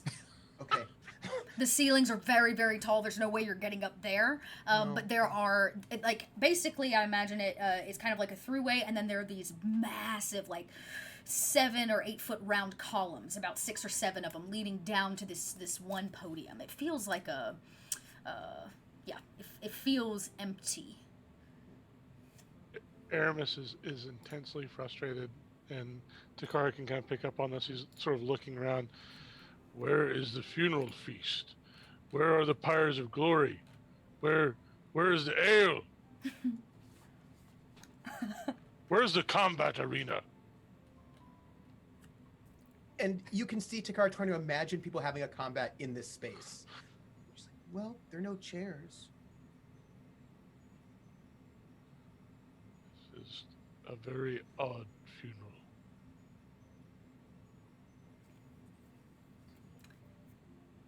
Does anybody ring the bell? This is.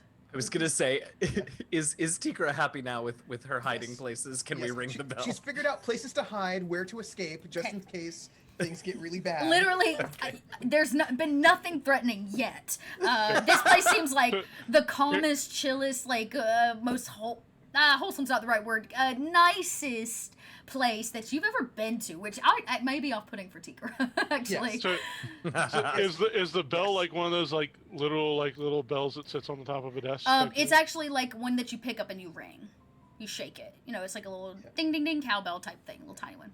But welcome to inside of Tikara's mind. She's always thinking, wherever she's at, where can I hide? If things get bad, how can I get out? Try to chase me. How can I get out? This is everywhere she goes. She's always thinking that about, in case it's dangerous, where can I hide? How can I get out? Yep. Aramis totally picks up the bell and breaks the silence, and literally, because it's going to be like this in his hand, he's just like, ding, ding, ding, ding, ding, ding. You shake it. You want to break the silence so bad, and you shake it. No sound comes out. Instead, there's this. Even bells are shitty here. You slam it to the ground. There's a little tink of just metal, but what you do hear is this kind of twinkling noise that kind of carries out into the air. It sounds like somebody shakes fairy dust from the sky as it kind of simmers in the air. It's broken. Yeah, it's broken. I didn't do it. I set it down. It's crunched, no doubt, kind of at the end, maybe where your fingers got a little too tight, but you put it back just in time for the single other door to slide open, marble on marble as it... And there stands a figure. Again, tall and lean, definitely an Armel. But they have their mask is not like any one that you've seen before. At least not here. It is darker in tone, made of kind of bluish and gray metals, not gold, not vibrant. There are no bright tones per se. It complements very simple but elegant silk robes that are black and gray. And this mask, instead of being flat to the face, kind of pulls forward, almost into this elongated snout or nose that comes to a very fine point. This frail figure actually hobbles which is probably the first time you realize how old they are. And they simply come over and they say, I am sorry, but I am too busy to...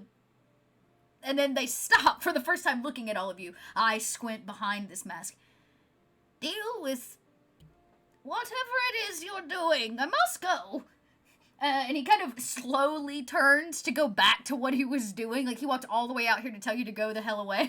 And just turned around to, like, walk all the way back to what he was doing. And he's very slowly, like, shh, with his old feet. Oh. If we might have just a moment, we come, we come with an offering for the deceased and their family. I want to look so adorable that he just cannot leave. Okay, well, I feel like that's persuasion. I would think I'm not so saying anything, too. but I'm just being adorable. Okay, they would turn probably when you say you have an offering. That would be the first time that he kind of stops and turns. That's of interest. But yeah, I would take a persuasion. Will persuasion. Yeah. I'm not saying anything because Charlie's speaking, but I'm supporting Charlie by looking like the most adorable Moppet. Yeah, right behind. You've ever seen. 3 with a 4. I will use that flare to take it up a notch. Okay.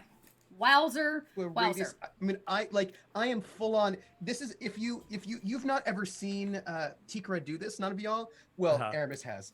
But Tikra goes from like sort of tomboy street urchin to like adorable Moppet that like you might see like on an ad for like commercials saying like, don't you want to give money to the poor, and like oh my god, okay, adorable. Yeah, just like this like super adorable face just sitting there on the shoulder, like pleading like, oh, you wouldn't leave us, mister. Just that whole like wordless, but they turn to answer for Charlie and see you. And they go,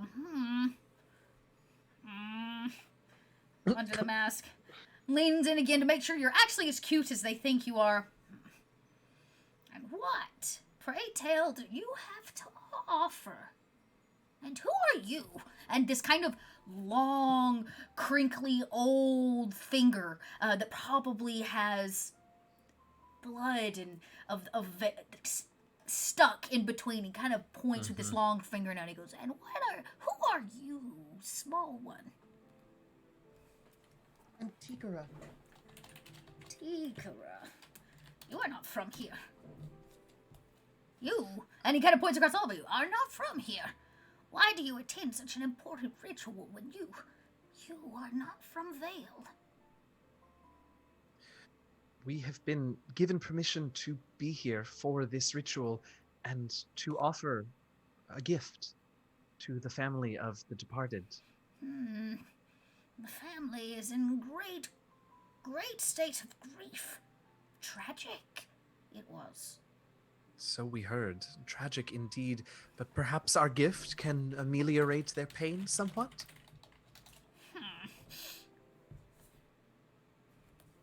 And who, pray tell, has created such a important piece of art? Well, it hasn't been created yet. Scammers! No. He kind of points. Look, I look so hurt with that. No.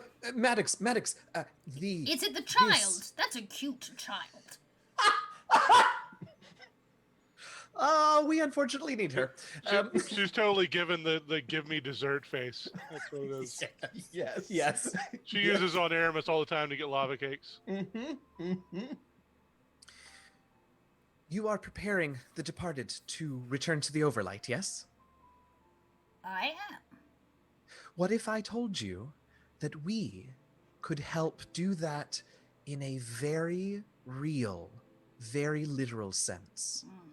We could make the departed a part of the next 500 years of prosperity among the shards. Maddox, show her the mask. Show him, show them, show this person. Show the old man. Make him stop making that face, quick. just anything. I can't take the face. Goes, you. And they step close to you. They smell of, not of death. It's almost like a sweet, sickly smell, that of mothballs. But it is not rancid as much as it is off-putting. And they kind of step into Myrrh. Yeah, myrrh. It is the smell of the dead, but not the smell of death. And Tikra doesn't even care. Like, Tikra has smelled worse things. yeah, I'm sure. Yeah, I was about to say he probably smells good by your standards. And he comes up and kind of points that crooked finger again and goes, "You are the artist."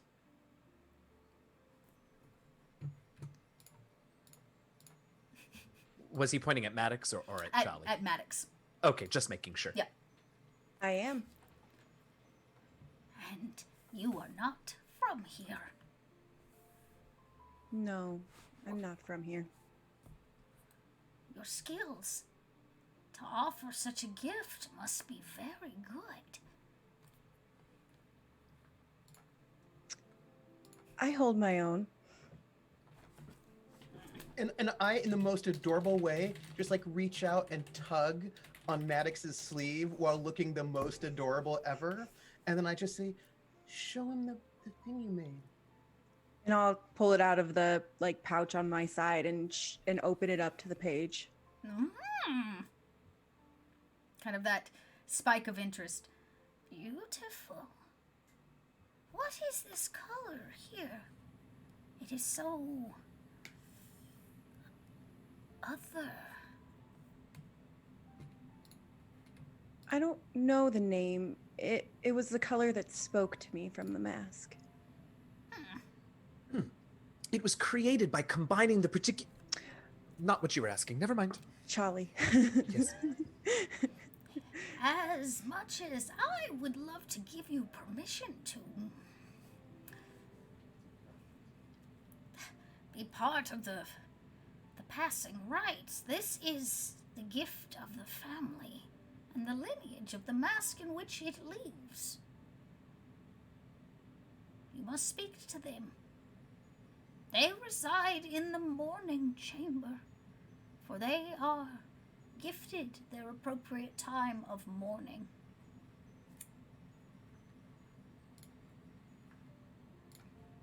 Of course, we'll be very respectful of their mourning. He says, "All right, come, follow me." And he again begins that slow shuffle to his door. He pulls it open with great effort as that marble slides. And he leads you down a very narrow but beautiful arched corridor. Again, sterile and barren, but the simplicity alone is quite beautiful. There are symbols carved in the ground, very purposefully, as if part of the design of this place. And he leads you to another door, and there is a plaque there that reads, "The Mourning Chamber." He goes in first, opening the door, and he says, "Pardon my grievous interruption. Your daughter had many important admirers. We have 4 who have come from other shards, who seek the ear of the family." And they step to the side to show the 4 of you. As the 4 of you look in, there's this kind of illustrious chamber. Silks everywhere, beautiful colors that kind of give off this air of comfort. Not blacks and grieving colors, but colors, blues, and bright tones. The family sits there in a circle, each of them on a pillow, holding hands. They all wear masks of similar design, though slight variations here and there.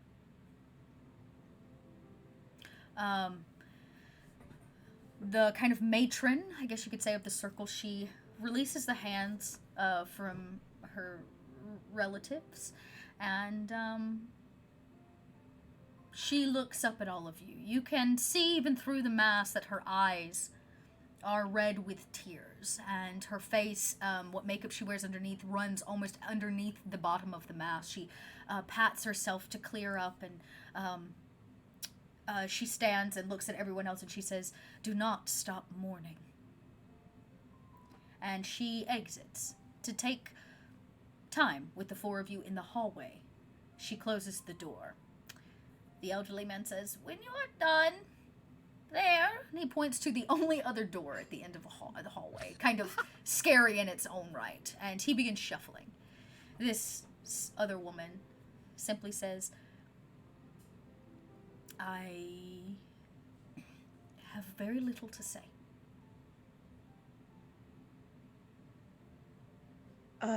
Charlie, I think your words would be best here.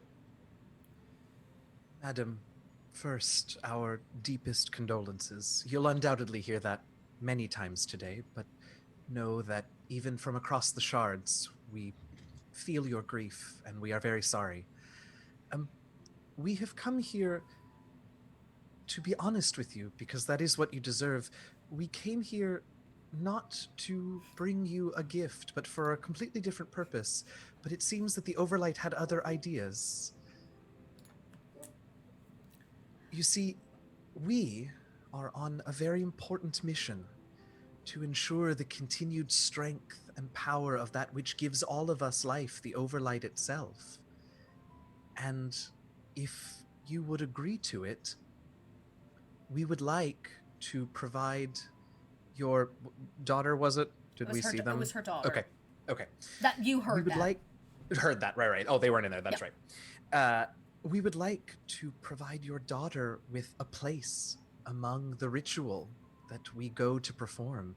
Your daughter will be one of 7 reasons that the Overlight continues to bring us life and light and warmth for 500 years to come. This is a rather large offering. I don't understand. What do you mean? To be honest, madam, I don't entirely understand, and if you knew me, you would know that's not something I say very often. The timing of our arrival here on Vale was clearly more than coincidence. What is it that you want? We seek your daughter's image. You see, we must bring carefully guarded and valuable items from each of the 7 shards, and from Vale we were tasked with creating a drawing of an unmasked Aramel. We would never, of course, ask a living Aramel to remove their mask. That would be uncouth in the extreme.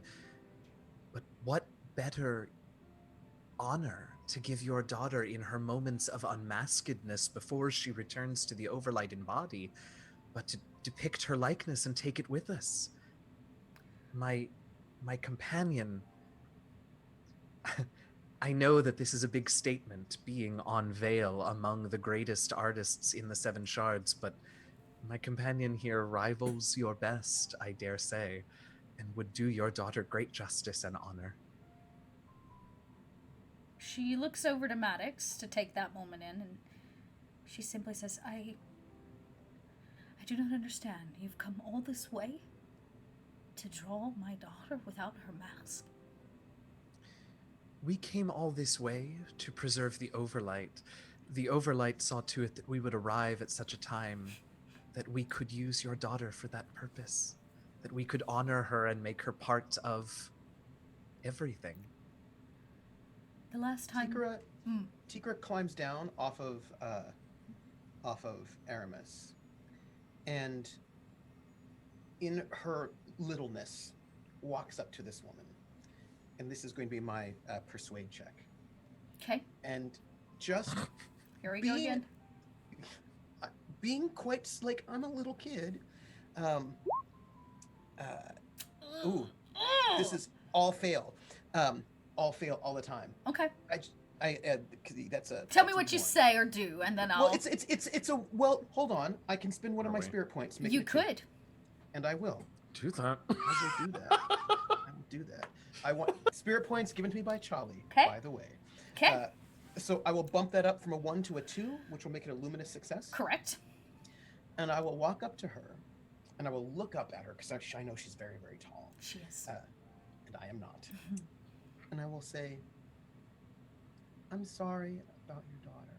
And then I will just, like, hug her leg.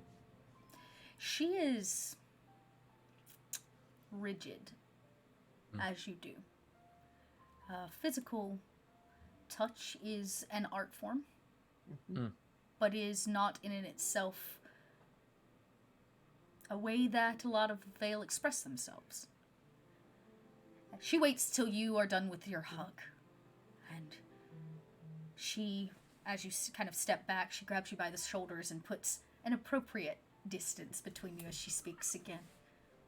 And as she lets go of your shoulder, her large and long-limbed hand brushes your face and kind of grabs you around the chin as she, very gingerly, in no threatening way whatsoever.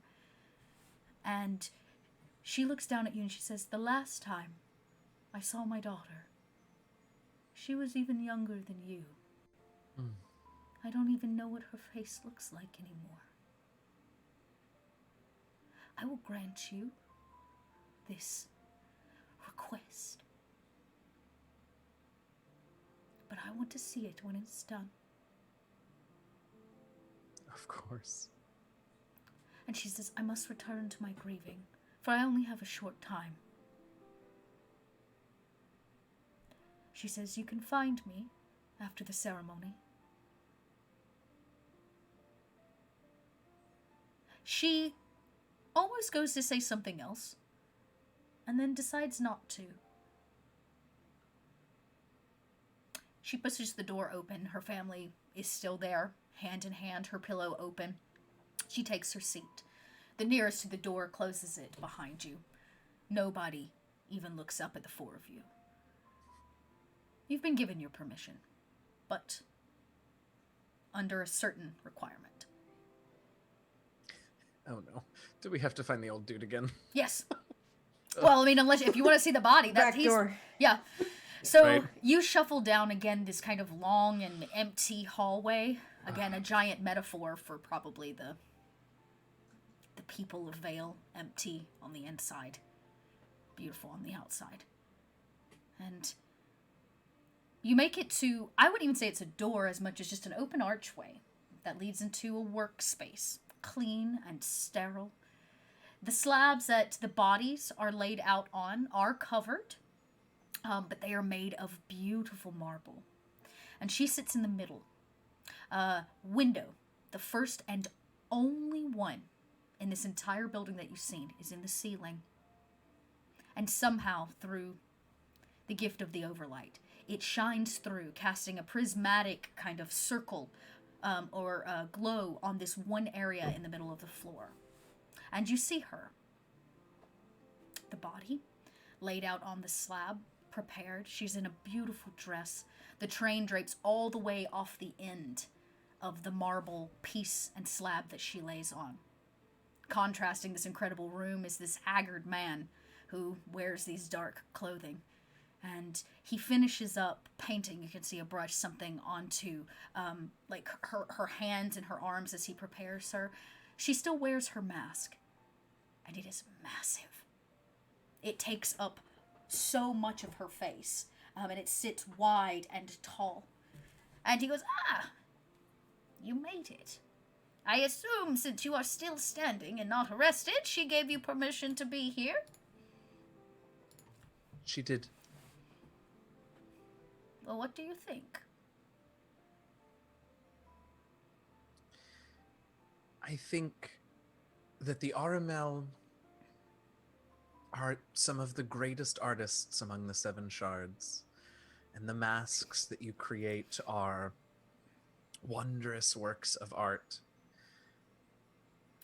Do you know? But I think... Oh, continue. But I think that perhaps, no disrespect, but perhaps it might be worth it to remember that In the end, the Overlight didn't want your masks. The Overlight wanted you. Well said.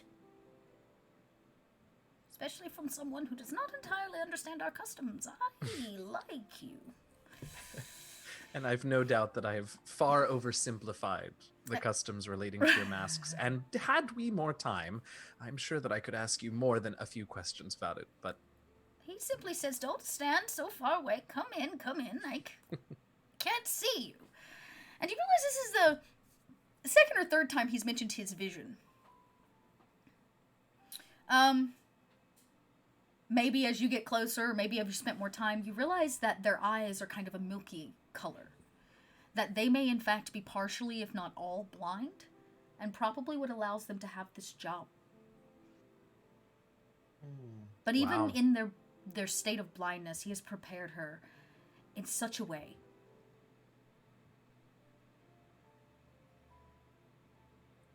And he says, do you know why she was so important to us? And I say she. What I mean is she, and he gestures to the mask that she wears, not to the body.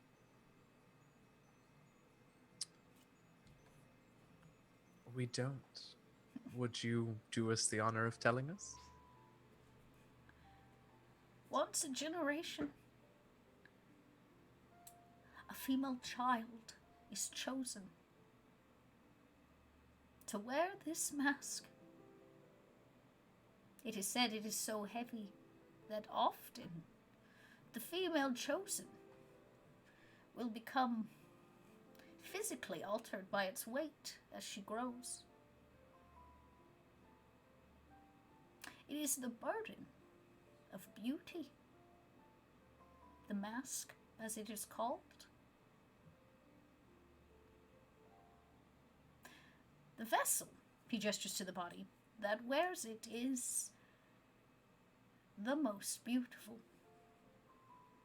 and all fail. It is their duty to keep their true beauty from the world. The burden that they must bear.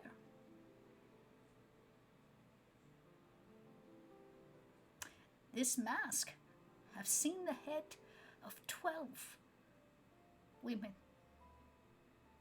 but none of them this young.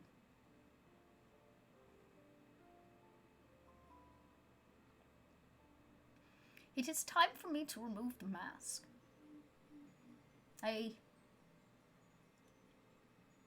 cannot see her myself.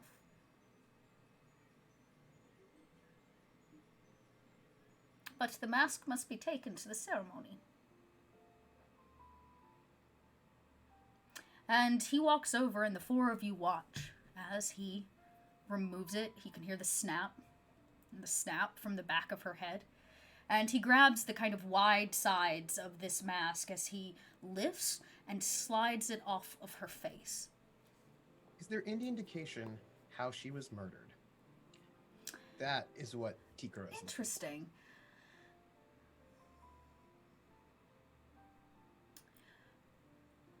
Because she's more interested in the person than the mask. Would you like to ask before he takes the mask off? She's going to look first. She always looks before There she is asks. there is no indication, which tells you he's good at his job. Yeah. Sir, what happened to her? I know she was murdered. It is said that such beauty and the burden that it bears can result in the poisoning of those who claim love. Obsession killed her. Of a lover, they called themselves.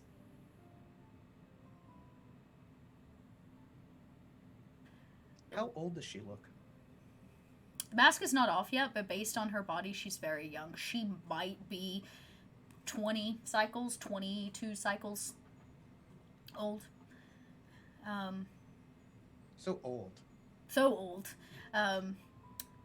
She just kind of he says the burden of beauty that she bared is what killed her. Sounds like some obsessed person killed her. Yes, the final blow was dealt by someone who skewed this thing they called love, but what killed her was the mask that she wore. For if he truly loved her, we would have loved her for what was underneath it, and not the mask itself. What happened to the person who did it? We hung him. In the square yesterday afternoon, there was a great celebration to kick off the funeral rites today. He cut out her heart and consumed it.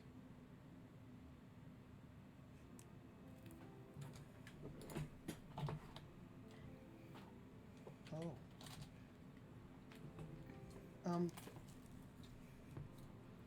Her mom? Yes? Will she not be able to see No. her daughter anymore? Absolutely not. When her daughter was chosen to bear this mask, she was also chosen to never remove it until death. A new child has been chosen. You do know that is what the ceremony is for. The body that lays on the slab in front of you has no rights. Well, except for one.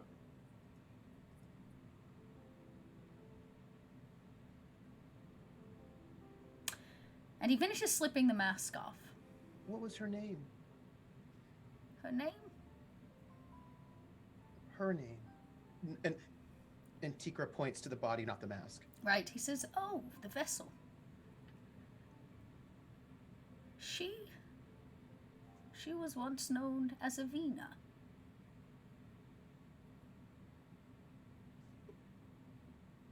But she left that name, just as she left her life when she adorned the mask. I like your words, Charlie. You are right in some regards. She will return to the Overlight as Avina. And you watch now, she is there, her face. Maddox, this would be the ideal time, if you're going to sketch it, to begin. He actually looks over while you're kind of sketching away, and I'll have you make the roll, the craft roll, for this. He looks over at Aramis. And he says, oh, you smell of sulfur. Pyroid.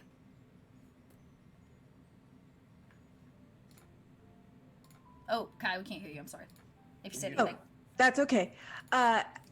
Before I start, I want to walk to the old man. And I reach out my hands to touch the mask. Oh, the one he's holding in his hands, the big one. He kind of holds it out. It's the size of a platter, really, as he kind of presents it more than hands it to you in his hands. It is quite extraordinary. It has a kind of prismatic scheme, and you can tell that there have been there's been these kind of, I would say, almost like shells. You know, shells have that iridescent, like opaline, like opal kind of finish. That's kind of been inlaid into this. It is very feminine in its shape and structure, and it it almost fans backwards in this kind of way. Instead of going straight out, it kind of fans back to kind of shape around the head, where maybe her hair could be fixed up into it in artistic ways and things like that. I want to reach out and kind of just feel the edges of it and kind of get into an artistic mind of this is what she wore and what she knew and everybody saw her, and kind of feel the heaviness of it. The weight of beauty. before walking over to the girl on the table. And what does she look like? Great question. You kind of come over, and for the first time, you get close enough to really lean over and look at her. There is a resemblance to what would be considered Harkin. For those of you at home, that's human, as close to human as you can get in this world. But as stated before, she's a little elongated. Her face is longer and narrower than the average Harkin. Her lips very full. Her eyes, though not open, almost enlarged, kind of versus a Harkin. And the cheeks and bone and structure of the face is so inset, as if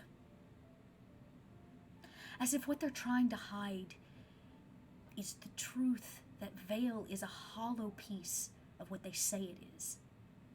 That the physical form of the people of this shard are not as beautiful as the mask that they put on.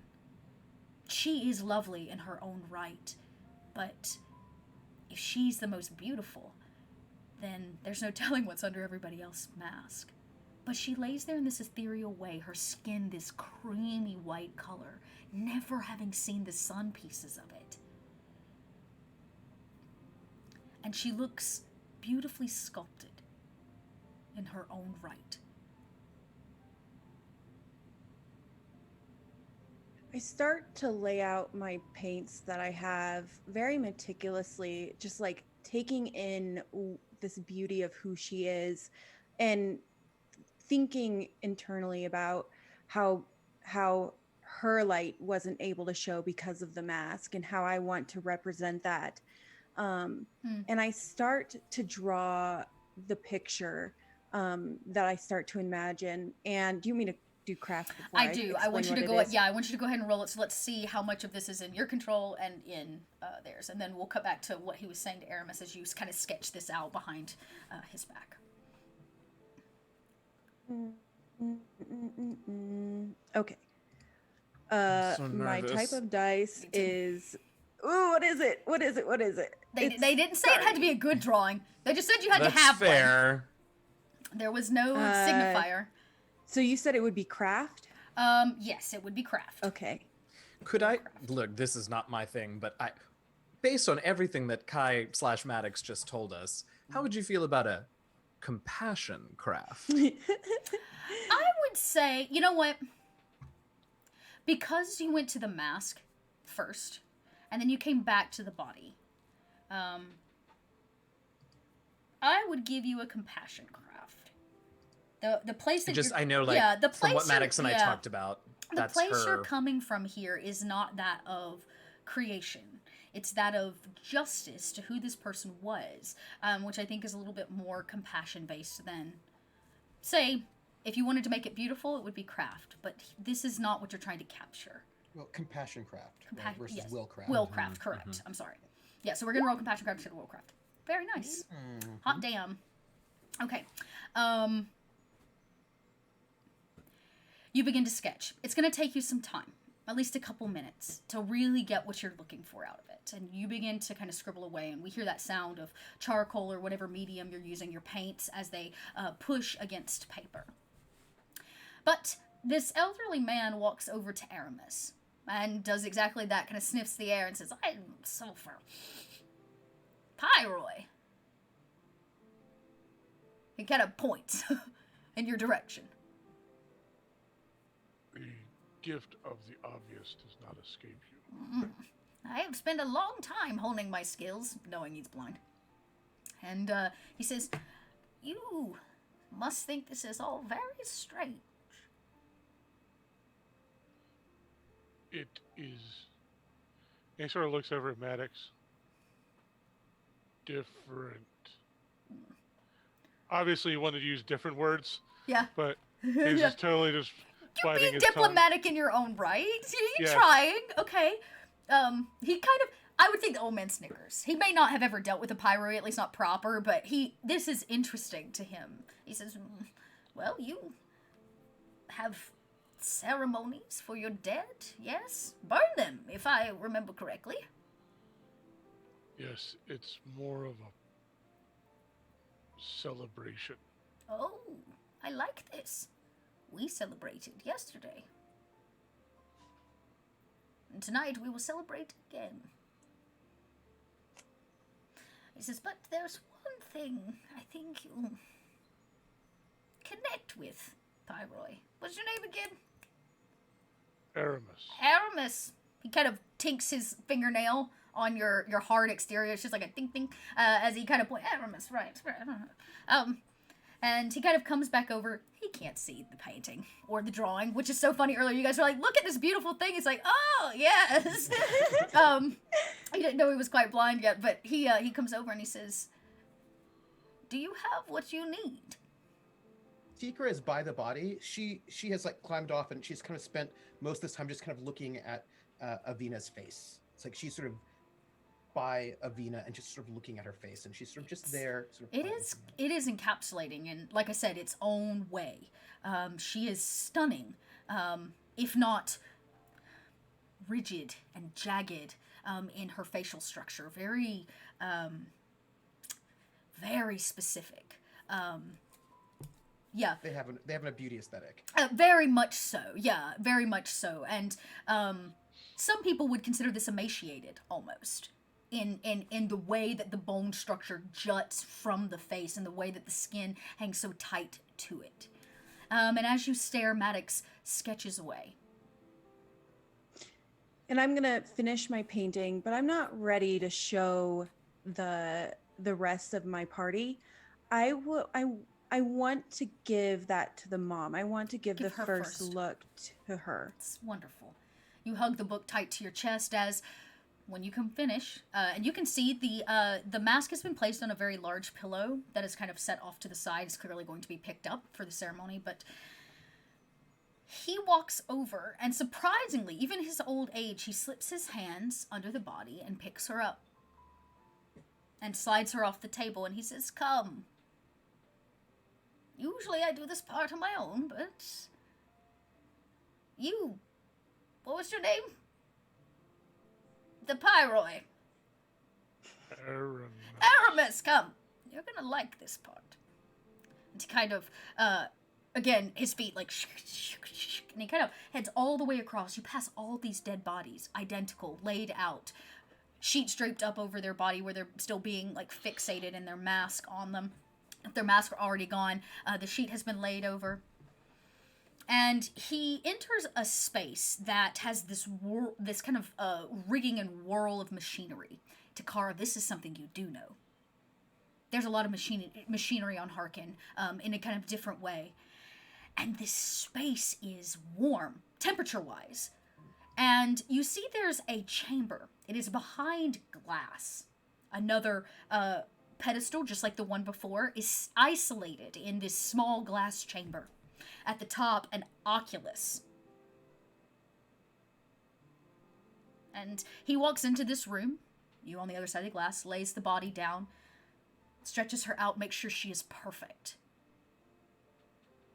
He shuffles back out and he closes the door. And he says, here on Vale, we have a weapon that has never been used. A cannon that draws from the Overlight. It is special. It pulls energy from the Overlight that resounds inside of the walls of Vale. We pull it, hoping never to have to press such a button. But over the years, we have repurposed this collected light. And now we use it for various things, including giving back to the Overlight. He kind of walks over to a wall, and you see a switch. He grabs it, flips it down. The oculus opens up in the ceiling, letting in light that you may have to shield your eyes from, almost in this kind of beam. And you watch as it engulfs the body. And I would say burns it to a crisp, except it dusts it almost instantly. The light disintegrate, if you will. Exactly, it disintegrates it almost within seconds. What's left of the body, the dust, kind of poofs into the air and kind of fills the space and glistens like glitter in the overlight that's full in this chamber. And he goes, I have not seen it for 20 years. Since my eyes began to go. But I can still remember it. Beautiful. Wouldn't you say? Just like a proper funeral pyre? Aramis? It is a glorious blaze. Though, has it ever been used as a weapon? No, of course not.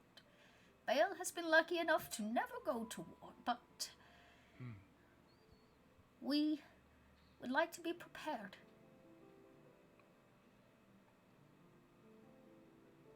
In the end, we realize that Vale has no business in wars, so we've chosen to repurpose some of the built-up light that sits unused. This is one of many. It is given to us. It flows through the walls of the city, and we repurpose it and give back. She is now gone.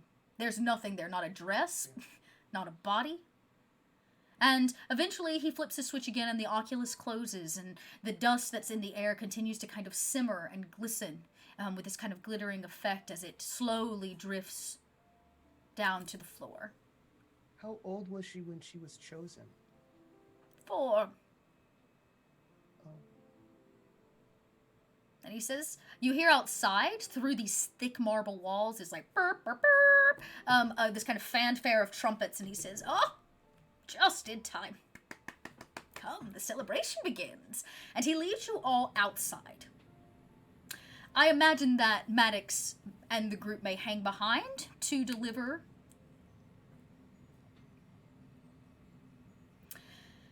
The family is exiting the mourning chamber. Their allotted mourning time is done. They do not mourn anymore. Their daughter is gone. And it is time for them to welcome the next wearer of the mask. I'm sorry, go ahead. Nope, I was just going to approach the mom. She kind of turns and she says, she looks almost weak now. I guess it is done. She is returned. Yes, she is. Wonderful. And you got what you came for? Yes, and I'd like to show you.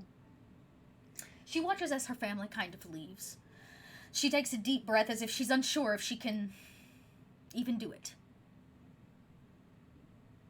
And I just give her knowing eyes. I don't touch her or anything. Mm-hmm. I seeing kind of the reaction from earlier. And I open the book up to show it to her. And what she sees is at the bottom of the page, there's the mask, and it's in black and white to kind of represent the weight of the mask and the pain that it may have caused her being a 4-year-old wearing this mask, and not only the weight of the mask, but what it represents, the weight of what it represents. And from her, or from the mask, like up, is a very angelic looking little girl. Her arms are out and her robes are kind of flowing down, and in her robes are like the prismatic colors that we seen in the entryway when we walked off, kind of reflecting off her face and reflecting off the robes. Her face is very serene, serious, but peaceful looking as she kind of looks up, and it looks as if she's headed to the Overlight to, watch over her family. Her mother takes a deep breath and she almost like blocks it for a second and looks around to make sure that nobody else is there. And she says, I do not know who you are, nor why you are here. It is odd indeed, but so is my daughter's death. So maybe it has the Overlight that has brought us together. So I'll grant you what you wished for. I would like to see my daughter without a mask. And you watch as she lifts her mask. You see it actually function. It almost has a pivot point near her ears. And it flips back and you see her face. Much older than her daughter, but nonetheless just as beautiful. This is her mother. And she takes the drawing from you and she kind of holds it out in front of her. And a smile crosses her face. You've yet to see one of them smile. Her teeth are pearly white, but they do come down into these small points all across the front. Again, a representation of possibly just how corrupt they actually are on the inside. But for just a moment, her smile is so needed. You see she never makes eye contact with any of you or takes her eyes off this, but you see her face. A living, breathing member of Vale, citizen of Vale, without their mask on. A single tear rolls down her face as she wipes it away, taking in that last moment of her daughter. You see her run her finger down the side of the face of this drawn figure. And she says, I must go do my duties. She pulls her mask back down before she makes eye contact with you, Maddox, and she says, I want to thank you. Originally, I found your request rather insulting. I never thought I would break or take an eruption during mourning for my daughter's death. But now, I cannot think of a more beautiful reason. She says, come, I would like you to sit with me for the passing of the mask. You'll be my honored guest. I think that it would be my honor. And I don't really say much more than that, realizing that compassion at this time is letting her grieve. Yes. And she again wipes that face and leads you out. The elderly gentleman, the mortician, is kind of waiting on you. And all of you walk out together, this courtyard now filled with beautiful people. The spectrum of colors is unlike anything you've ever seen except from the Overlight directly yourself. People mass this place. They are beautiful. And there is an air of celebration in the air, not of mourning. A band plays strange instruments some of you may have never seen. And on the stage sits a little girl. She is dressed in a beautiful gown that is appropriate for her age. It is of the color blue. And you watch as two soldiers carry out this large pillow with this beautiful mask on it. And the ceremony kind of begins. And as all of you sit in the front watching this happen, her mother gets up and stands. Somebody makes an announcement, and in essence they say because she is not here to pass her mask on, it has to be done by the one that gave her life. And so her mother walks to the stage. The little girl wears a series of ringlets around her neck to support it. That's basically what she has to support, the weight of this mask. And she walks over. And you witness as she straps her into this mask, placing it on her face. It is far too large for the little girl's head. And she tightens the banding around the back, pulls her hair out to cover the banding.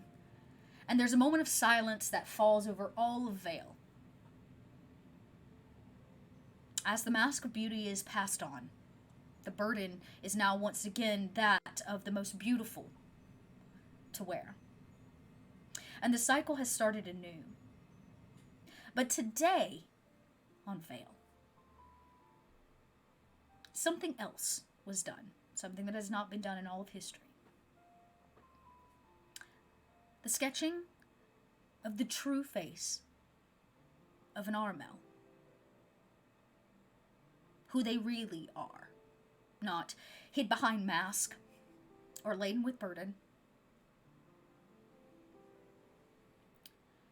And the second of 7 trials is completed. The 4 of you are shown how Vale really parties. You see things you never thought you'd see before. Exotic animals, beautiful dresses, incredible food. And at the end of the night, just when you think it is all done, Ares reappears, as if blown in by the wind himself. And he simply taps Takara on the shoulder. Maybe even in a little bit of a surprise. What did the new face of beauty look like before she had her mask put on her? She was Tikura remembers. about 4 or 5, little girl, round-faced, much fuller, as if possibly the maturing process is the stretching, as we'll call it. Her eyes are a piercing blue, but she is of more of a sun-kissed like skin tone, and her hair has a darker tonality to it than the last one, which tells you that it's not based on family. But Tikura just looked at her face before it was masked and memorized it. And you put it into your memory banks as that little tap tap on your shoulder. Oh. And Ares says, I promised you something. What did you think of all of this? Has it changed your mind? Oh, thank you. Another bar filled. Holy cow. Oh. Right at the end, I might have to do something fun with that. And he says, well, what do you think?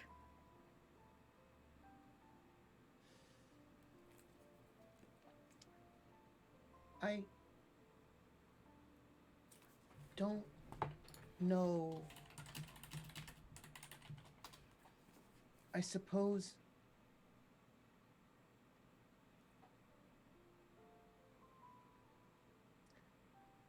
I wouldn't have to worry about any of this.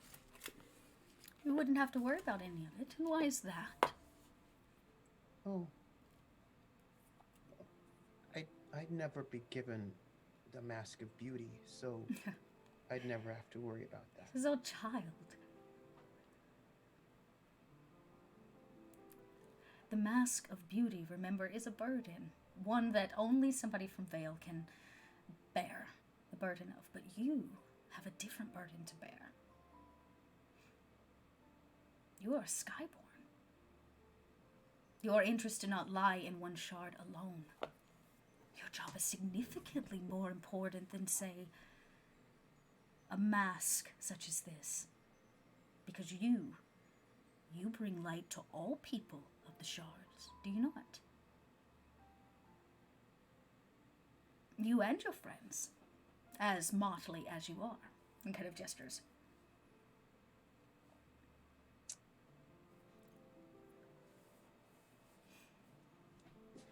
He says, what? You think about that. And you know what? When you're all done and your adventure is over, you come back and tell old Ares if you thought it was right.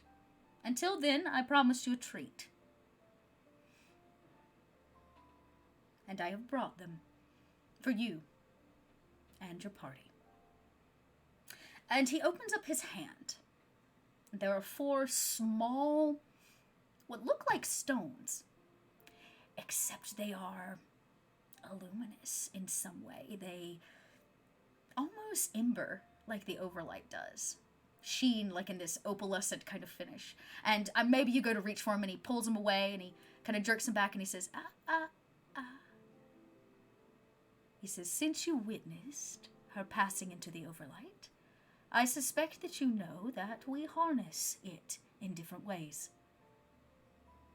One of the rarest treats in all of the Vale is a taste of the Overlight. He says, we make a candy here in Vale. And he opens his hand again, and they kind of glisten and shimmer, where we take the power from the Overlight, and we condense it down until it is so dense that you can put it in your mouth. And I have one for each of you. We only collect them one time a year, when the Overlight is the strongest, when it shatters through the prisms in the walls of this place, and when the energy is the highest. And he says, one for each of you. They are very rare, not because of just how they're made or how they taste, but because of what they do. What do they do?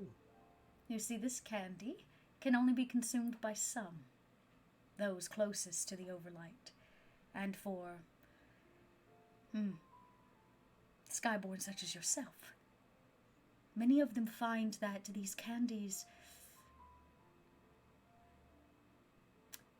give them a little extra something. And Will we be able to fly? he says, no, child. Maybe, if this is what it is you do as a Skyborn, but looking at your feet on the ground, I assume flight is not your chroma. I just thought maybe we would grow little wings on our ankles and then be able to fly. Oh.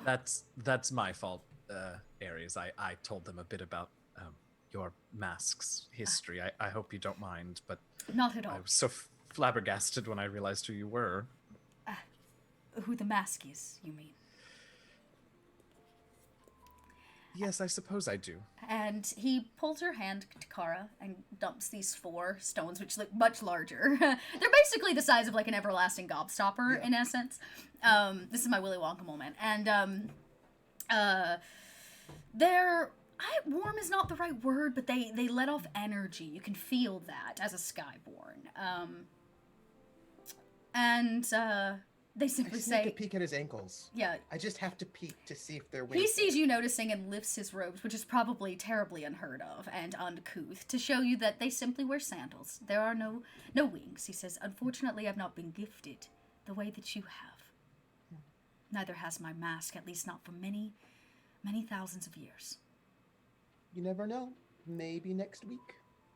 Maybe next week. And he says, but this week, my job is to assure that you have a good time. Speaking of flight, I have a vessel for you that leaves out tomorrow morning to take you to Harkin. Or take you to Hark. What kind of vessel? A skyship. Oh, Custom made. One of our classiest. Small scale, but it will get you there in a jiffy. And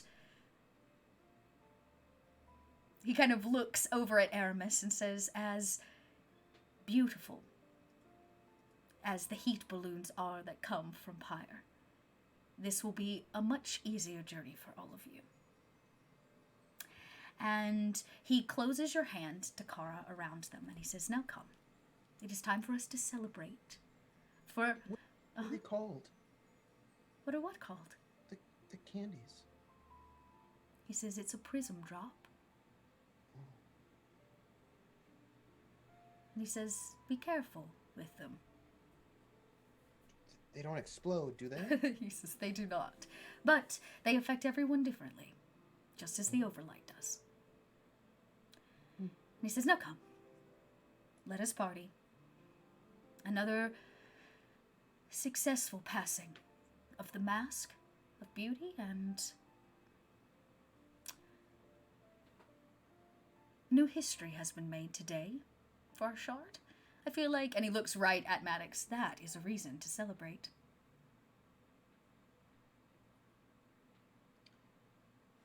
And like Tikara, ever since this whole thing has these like there's like a slight sort of wistful melancholy about her as she's thinking and pondering, and she just like slips off of Aramis and she just takes Charlie's hand and Maddox's hand and like kind of just like stands in between of them, just holding their hands as they walk towards wherever they're being led to.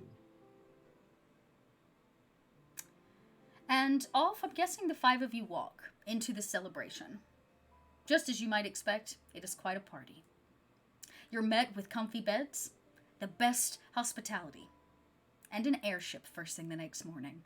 And we're going to pick up next week with your exit to Hark. Thank you for that 5-month subscription, just in time for the end.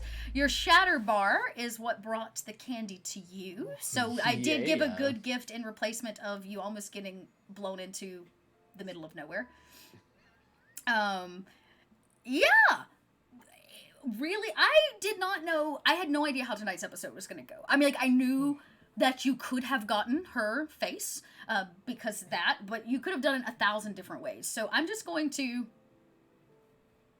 wrap us up so that we can go talk about it very quickly in an after show because we're already a couple minutes over. But let's go around. You guys introduce yourself. Tell us where we can find you online when you're not here on Wednesdays. And yeah, quick feels, but not too many feels because we want to save that. For those of you that want to watch the after show, you can do so by joining the Patreon if you're not already there. I'm trying to get better about getting these things out on time, but I am a one-woman show, y'all. If you want to make it less of a one-woman show, you can keep donating. Thank you for filling that bar. Thank you for giving bits. All those things help me continue to run this channel and to pay these incredible role players you see at the table. And we're going to go backwards from the way that we started, which means we're starting with Kai. Hey, I'm Kai, Stonefly_Kai on Twitter and Instagram. You can see what shows I'm in and some of my art that I do personally. And I have all of the feels and feel very touched by this episode. So that's a quick recap of how I feel. Good. That's good. I wanted you to feel touched. This was meant to be the touching episode. This was the compassion episode, all about art and feels and vibes. So I'm glad you got that. Next up, Trooper. I am Trooper SJP. You can find me at my channel on Twitch, Trooper SJP. This Fridays at 7 o'clock, I run a French resistance campaign. And this Friday, little red dots in it, but this Friday it will be a solo episode. One of our agents will be trying to do things on her own, and I'm sure it will not go bad. It probably will. You should be there for it.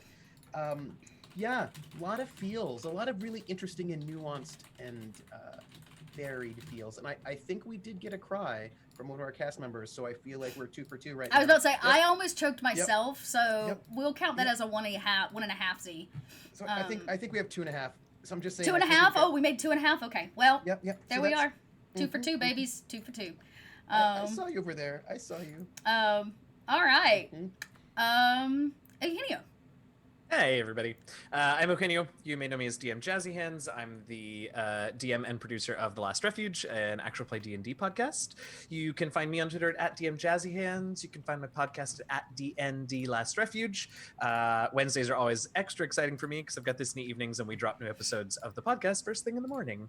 We're in a streak right now. We've got a bunch of guests coming on the shows, so from all over different podcasts and streams, so that's been a lot of fun. You should check us out. I'm here on Wednesday nights. You can find me on Thursday nights over on Wandering DM's channel, playing in a game of Dragon Age, GM'd by Tanya DePass, Yes. Cypher of Tyr on the Twitters. That's a ton of fun. Particularly if you have played the games, we have a lot of fun NPC cameos. Well, they're more than Nice. cameos. Nice. So it's been a ton of fun. And I occasionally stream on my own channel here, although I have been negligent in the last week or so. But yeah, that's me. Feels this one. I'll save it for the after show, but yeah, I had lots of feelings. Save it for the after feels. shows. So Save it for many. the after shows. And Aramis, not Aramis, Jason, who plays Aramis. What about you? Where can we find you when you're not here? Jason T, D&D DM, Twitterverse, talking all things gaming. Yeah, I mean, it's hard for Aramis to have feelings. There's a lot of underlying stuff for him that we'll hopefully delve into down the road. Uh-huh. But yeah, it was just a really awkward thing for him because he came into this place with a specific perception, and it's been somewhat altered by the events of this episode. Interesting. So- That was my goal, if it means anything. Yeah, That's so what I it wa- wanted. It was very much, they wear masks because they're not trustworthy and so on and so forth. But he ends it very much understanding that the masks are their tattoos. Correct. So yeah, he's a little bit more okay with it. Yeah, different. The same, but different. Nice. I'm so glad you got that. Okay, great. I'm Dot. You guys can find me online as Little Red Dot. Go check out all these incredible people here at the table. If you would like, you can come chat with them in the Discord. I think most of them are there hanging out. We actually have a channel to talk Overlight and this campaign specifically. If you want to know more about Overlight, if you want to chat about it, you can check us out there. I also know, if you don't already, go follow Renegade Games as well online. They do a lot of talking about Overlight because it is such a just dense world, and there's just so much going on. Like I could do a whole campaign on each shard and still not get through everything. You know what I'm saying? So like we're getting a very surface view of a lot of this, but if you want to get deeper and you want to know more, go check out Renegade. Go follow their stuff. And because I know I do, and that's how I keep up with things. So cool. If you want to catch the VOD or you want to share it with a friend, it'll be up on YouTube usually by Sunday or Monday. I try to get it out by the weekend following the show. And of course the after show, which we're going to go record right now, will be available to Patreon supporters here within the same week, so that you can get behind the scenes view of what we're thinking and the feels that we're having. So we're going to go have that little chat right now. I will see all of you probably, tomorrow night over on Unmade Gaming. Of course, I'll be over there running Coriolis. The Void campaign continues. And just as Trooper said, I'm taking Friday, Saturday, and Sunday off. Everyone. Ooh. Dot is taking 3 days off, which is an unheard of phenomenon. So I will be a brand new person come Monday, but if you don't hear from me for a few days and I go radio silent, it's because except you are doing something on Sunday. So I'm doing something. Oh, that's right. So okay. So really, the moment Coriolis ends on Thursday to Sunday afternoon at 4 Eastern. I think so. 4 Eastern Standard. You can actually Sunday. You can come hang out with me and do something really chill. Myself and Trooper are both going to be doing a reading of The Tempest. I'll be posting about some more about on social media and those kind of things where you can find it, and you can always hit me up at 4 o'clock where there'll be a link and all that jazz. But yeah, we're going to be doing a reading of The Tempest. Is that on Praxis channel? It's not. Okay. Yeah, this one is. What is Fox's channel? Rockette Fox. It is Rockette Fox. Yes. Okay, so it's Rockette Fox. We're gonna be doing it over on her channel. We've got a great cast of people. I'm getting to play Antonio, so let's talk about Dot as the bad guy. Misunderstood guy. I mean, he blatantly is trying to convince someone to just not go find the heir to the family. So.